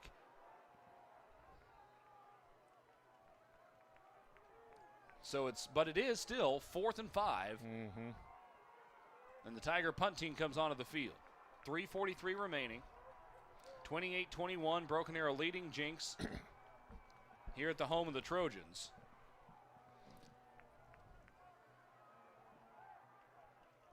Fourth down.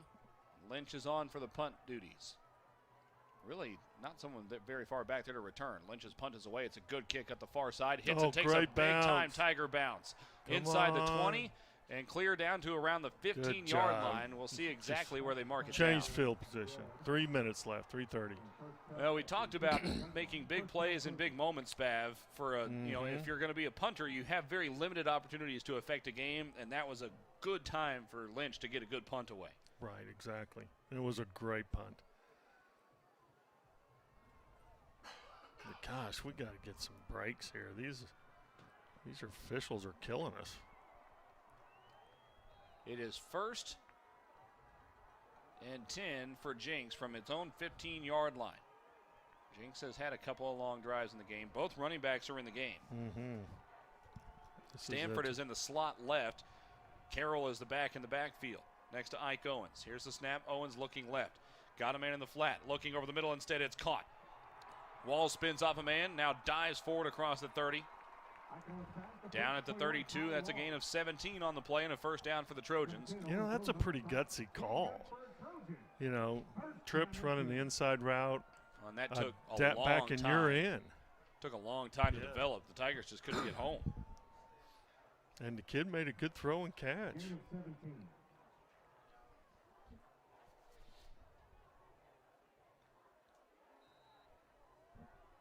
First and 10 now for Jinx from the 32.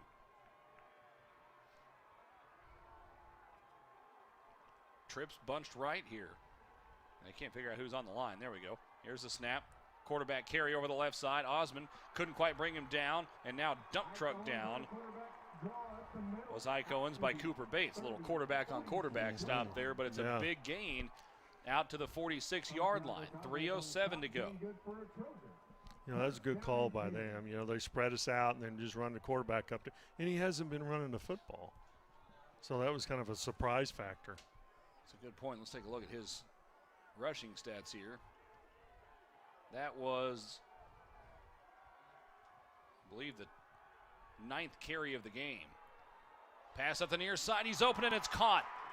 Up the near sideline, 10-5 touchdown, Ty Walls. Golly. God open up the numbers. Lost him again, boy. That kid has made a ton of plays tonight. Walls already coming into that play had 7 catches for 101 yards and a score. 101 yards. He's now added a score, and that's going to put him up over 150 yards in the game. But that's been kind of the bugaboo for this defense all year, is those big plays have continued to come back and haunt the Tiger defense, unfortunately. But God, he's wide open. We've got to. The good news for Broken stay Arrow, on him. Jinx is going to kick the PAT. They ran a 12th man on. Now they need to get him off the field before they snap it, and they do. Snap back, ball down, kick on the way. It is good, and the game is tied at 28. Got us a game now, 2:42 left. It's been a game of runs. The Tigers scored the first 2 touchdowns. The Trojans scored the next 2 to tie it up. Tigers scored 2 after that. Now Jinx has scored on back-to-back touchdowns, not drives, but has scored the last 2 touchdowns to tie the game up at 28 yet again. Now. But we got to respond here offensively. Well, the first half, we were just like incredible. You've got a tailor-made chance here because for Broken Arrow, it's tied, yes, but you still control this game. Exactly. There's 2:42 left. That's you don't even have to be in your 2-minute offense. You've got a very reliable field goal kicker, so you don't even have to score a touchdown. That's right. You just have to find a way to hold on to the ball and get enough first downs to at least get into field goal range and give yourself a chance to win it on a And that's kick. the key. Get first downs. You know, we have 2 timeouts left. 2:42. This is your 2-minute offense or whatever. Got plenty of time. And Jinx has to kick it from the 40 this time instead of the Tiger 45, which is also helpful.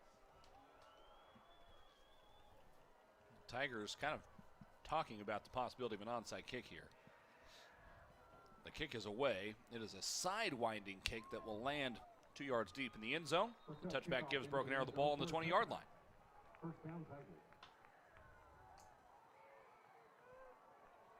This is interesting here because the first play of this drive, you want to establish the run. Jinx knows you want to establish the run. Right. There's a little bit of risk reward here because this may be a big opportunity for play action, but if you miss it, you got 2nd and 10. This is a situation that I used to practice all the time right here on the 20-yard line. Is you just got to get a first down. Pitch left side. It's cut back up the middle. Powering his way forward is Caden Jones out near the 25-yard line. That turned out to be a strong run, and I think they're going to mark it right at the 25. It'd be 2nd and 5. And so you got to think of what they're thinking. What Jinx is thinking is we need to stop. We need to make a big play, get a stop, make them punt it so we can drive and win the game. And if you have something tricky that you've been working on in tandem with that little shift to the back and the direct snap, this might be the time to break it out. Pistol formation. Will Height, the tight end, moves to the right side. You got 2 tight ends right on 2nd and 5. Fake handoff. They want to throw it deep. Jones now lobs it over the near side. It is caught at the 40-yard line by Matthews across midfield and out of bounds in Jinx territory at the 46-yard line. Yeah, the backside nice drag. Oh, that was awesome play. And a great ball. Good touch over the top of that from Owen Jones. Absolutely great football. I love the play call coming over there because we basically cleared it out and allowed him to come underneath. We should also mention the offensive line gave him all the time in the world to stand back there and throw that football. Well executed by all 11. 1st and 10 from the Jinx 46, tied ball game, 2 minutes to go. Handoff at the middle. Caden Jones with both hands over the football. Works his way forward for 5 more, down to the 41. Nice play. We got both tight ends in. Sieber did a good job squeezing, just caving that thing in so we could cut off right off his hip. Same formation, 2 tight ends left. 2nd and 5, handoff again. Caden Jones breaks the first tackle, but he's swallowed up by about 3 others. It's a loss of 1, back to the 41. Brings up 3rd down and 5. He made the first man miss. Problem was there was a couple more waiting for him. 3rd down. On your feet, Trojan fans. What do the Tigers have in the playbook here? 2 receivers left.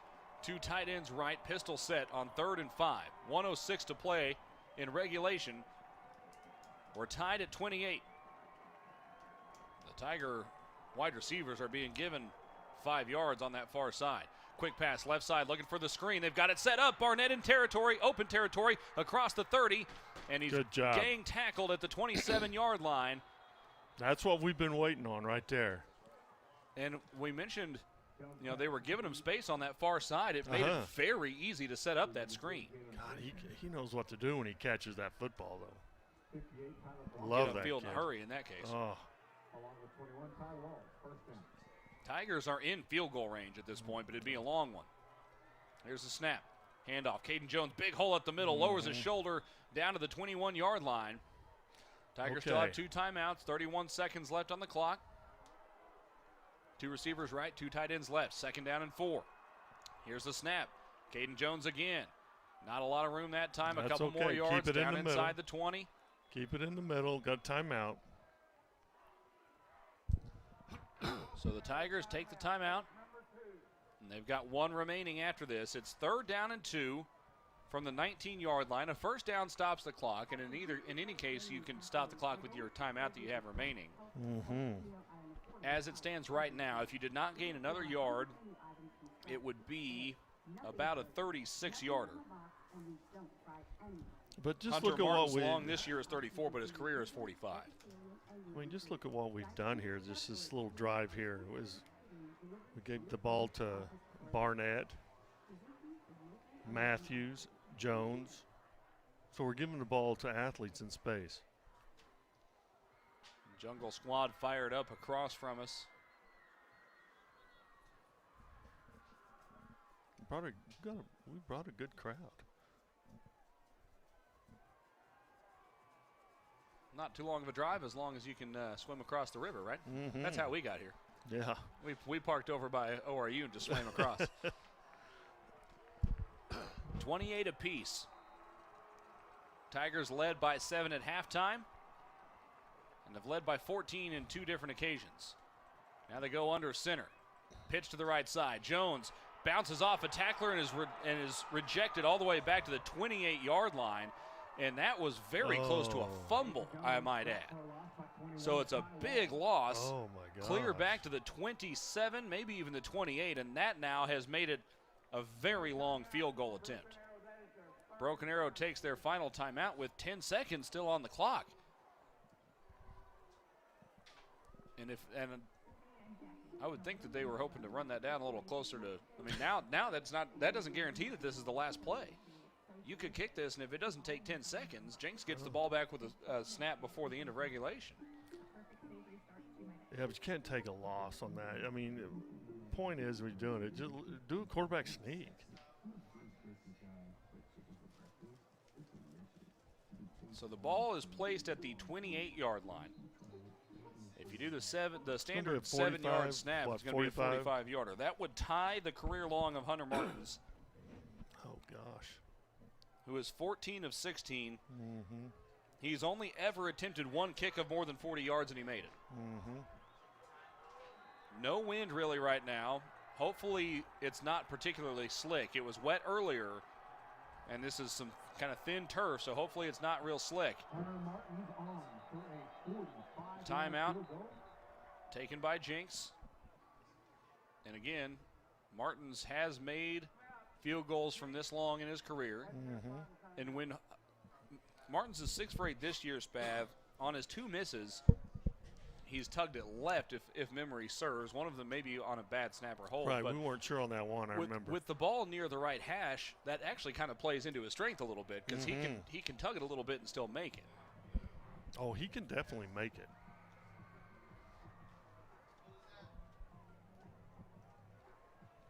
Jinx trying to ice the kicker. That is the Trojans' But final see, timeout. the whole point is we had the ball in the middle of the field. Then we took that loss, brought it over to this hash. A 9-yard loss forces Hunter Martins to try to match his career-long field goal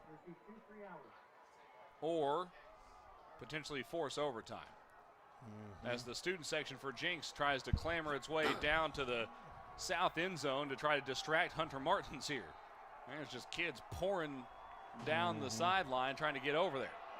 It would be a career long. Look out, they've got a fake setup. They've got a fake setup. He's wide open up the far side, and it is overthrown, incomplete. They had the fake setup as Joshua Wildheit was standing over near the sideline. The Trojans did not see him. Cooper Bates had him wide open and overthrew him by about 2 yards. Oh, my God. Holy cow. I can't believe. That was an incredible play. call, and it worked to perfection except the execution. Yes. Jinx takes over with 8 seconds.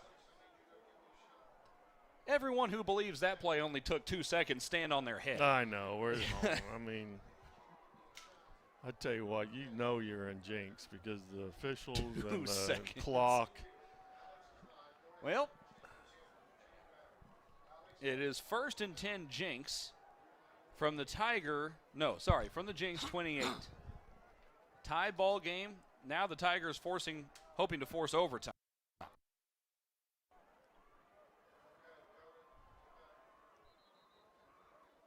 And Jinx will take a knee and send it to overtime. Here goes overtime. Wow. You know, this is a game. Quite a game, and it's what a great call though. A great call. You feel for Cooper Bates, who just didn't overthrow him by much, and I'm sure. But he's so wide open. He's so wide open. But if he was anything like me, I saw that developing and butterflies went up in my stomach. I can tell you that much. But he also, we should say this, he was getting pressured from that far side, which was a man short, because Wildheit was lined up over there. That's right. So suddenly he's got pressure in his face and he's got to throw the football. That's not easy. No. Boy, that worked so well, though. God, it did. Well, let's review how we got here. The score is tied at 28 heading into overtime. Each team scored 14 in the first quarter. Tigers busted a couple of big plays, including a 50-plus yard run right at the gut by Nate Jones on a direct snap. Mm-hmm. Jinx responded. That's the one where he wasn't even touched. That's right. Jinx responded with 2 big plays of its own to tie it up in the first quarter. Broken Arrow scored 7 in the second to take a 7-point halftime lead. Broken Arrow scored 7 in the third to go up 14. And Jinx has just kind of patiently and slowly worked its way back and tied the game up. The Tigers got the ball with about 2.5 minutes to play before the end of regulation. A great drive down the field to set themselves up in field goal range, but then Jinx comes up with the big play. A 9-yard loss pushes Broken Arrow back to where it would have been a 45-yard field goal attempt, which would have tied Hunter Martin's career long.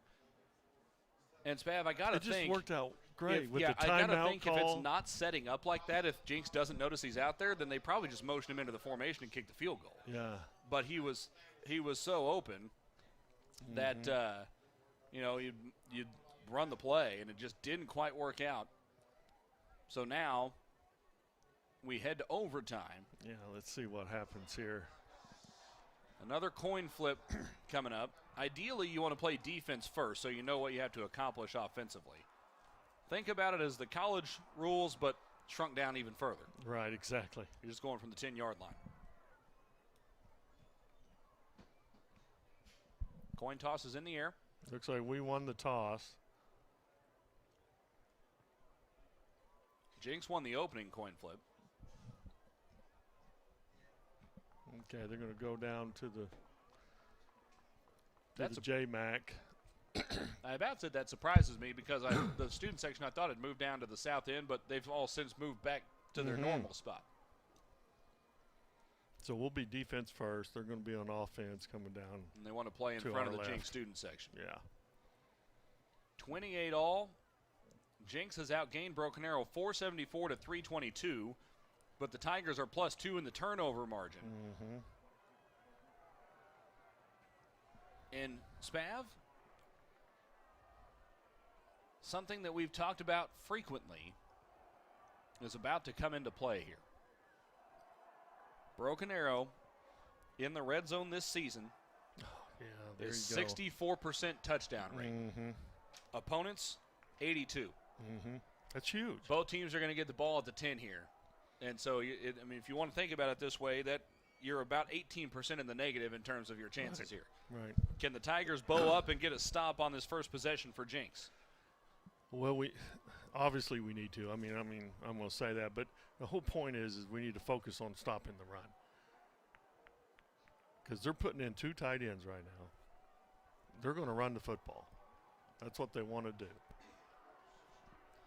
Carroll the back. Owens is going under center. We've not seen him do that much tonight. Takes a snap. In the under center. Fakes the pitch. Rolling to his right. The boot's not there. Throws it back to his left. Caught by Carroll at the 5. And he's knocked down forward. Down to the 1-yard line. It'll be 2nd and goal from there. That's a good play because he gets lost. It's basically a toss boot. And then a throwback to the tailback. Back to the guy who you faked the toss to begin with.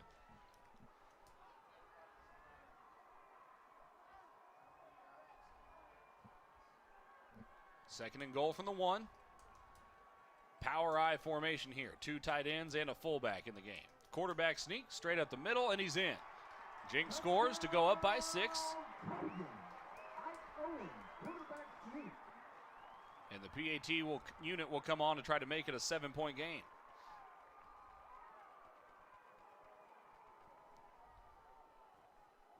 Well, Tigers know they got to get in the end zone now on this possession.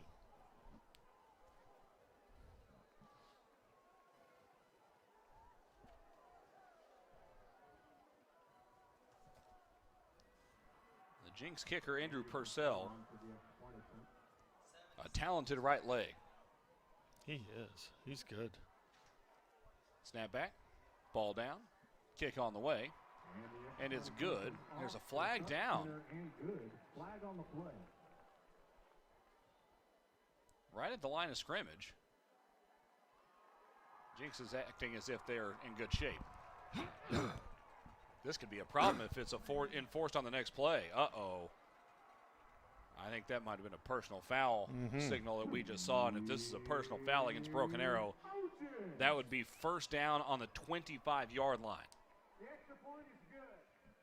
We have a personal foul, roughing the snapper. That 15-yard penalty. Roughing the snapper. First and 25 for Broken Arrow. Hold on. He just said it's first and 25. Should it not be first and 10 from the 25?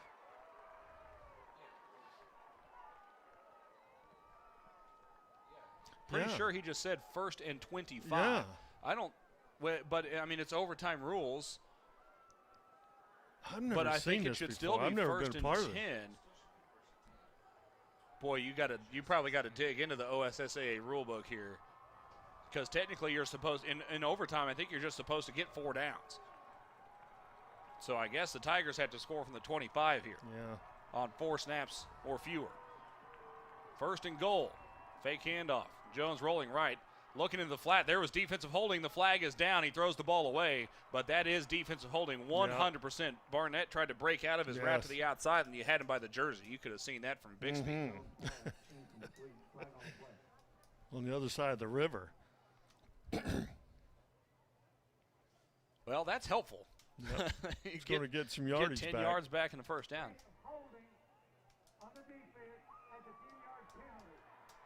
So that now makes it first and goal from the 15, which is not great, but I certainly feel a whole lot better about it than first and goal from the 25.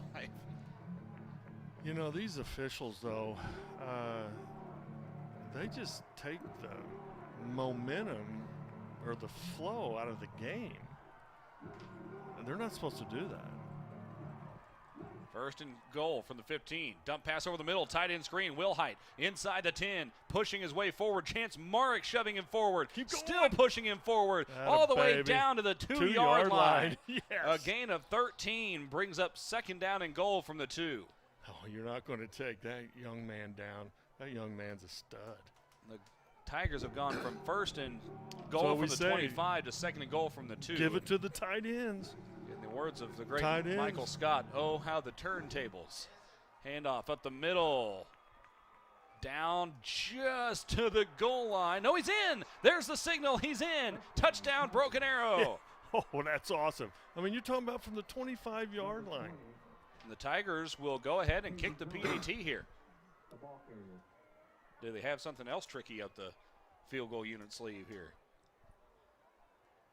PAT would tie it. 2-point conversion would win it.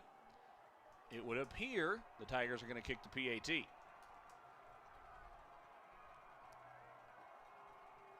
Snap back, ball down, and the kick is blocked. The kick is blocked, and Jinx wins it on a blocked PAT in overtime.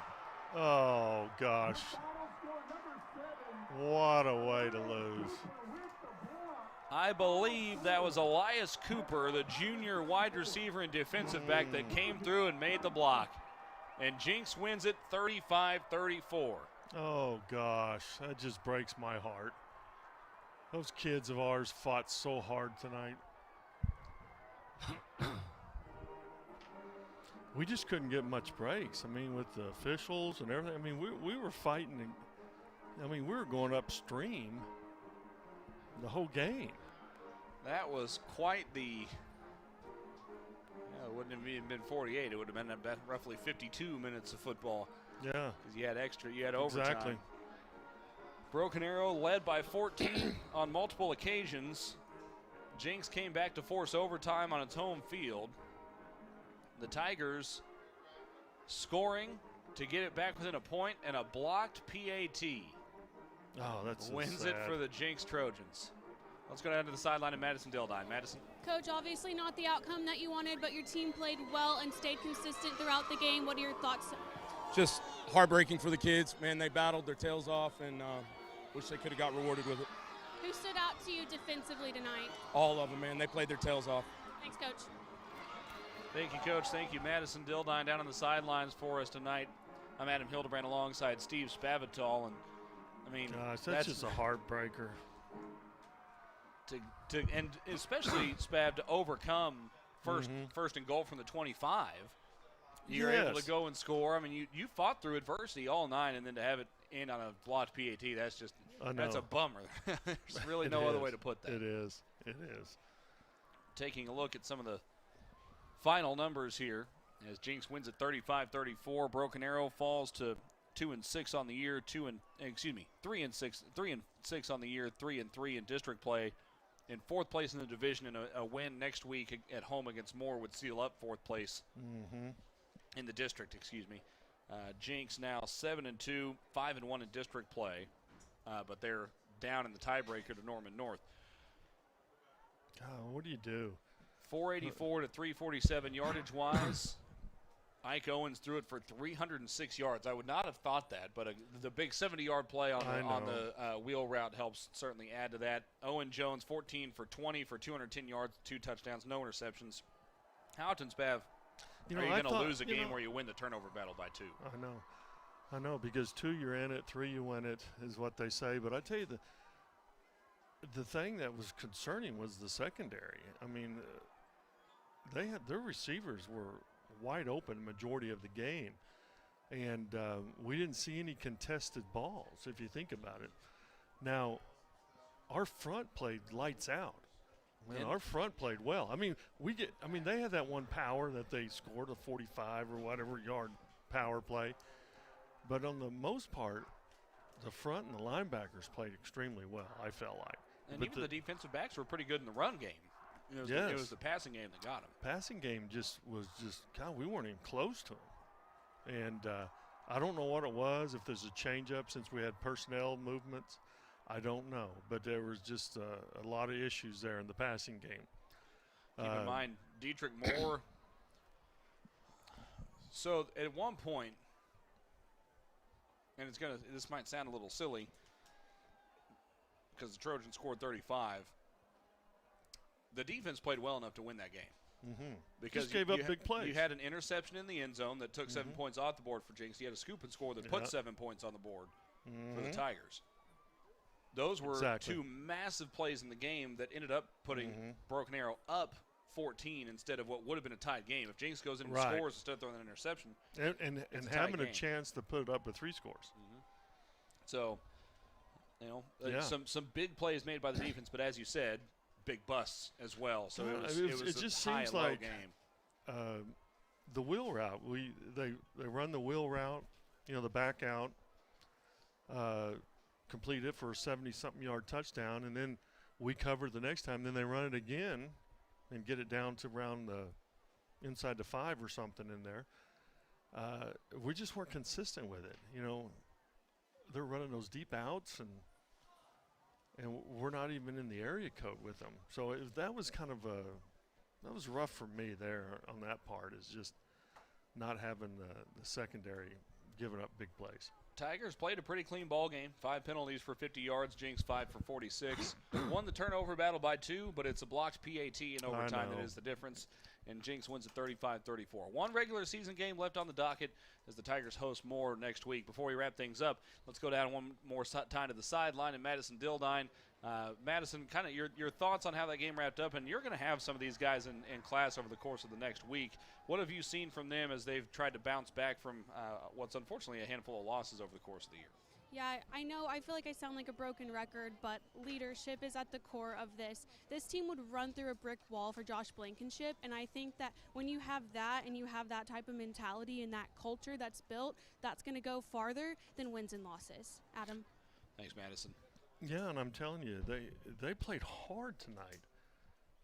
And Spav, he keeps saying they practice hard, they practice well, which I can see, and they play hard. It feels to me like this team is in a spot right now where you keep kind of, running into a concrete wall and running in, and you're chipping away, and eventually you break through. But so right now they're still just kind of running into that wall. At some point it feels like the dam is going to break, and it seemed like for a lot of this game tonight that tonight was going to be the night. But Jinx made the big plays in the big times. It's like we get snake bit or something. Because we're winning, we're having good chances, we're playing great football. We got them on edge, and then it just, something happens. We give up a big play or do something, and it's like we're snake bit.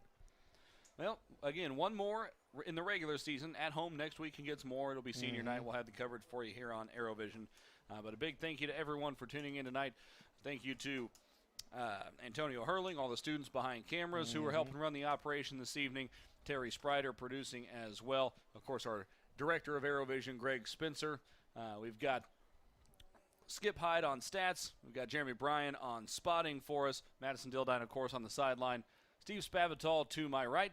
I'm Adam Hildebrandt. Thank you so much for tuning in this evening. Jinx wins it by 1, 35-34 on a blocked PAT in overtime tonight here in Jinx, Oklahoma. That'll do it for us tonight. I'm Adam Hildebrandt saying good night and God bless from Jinx.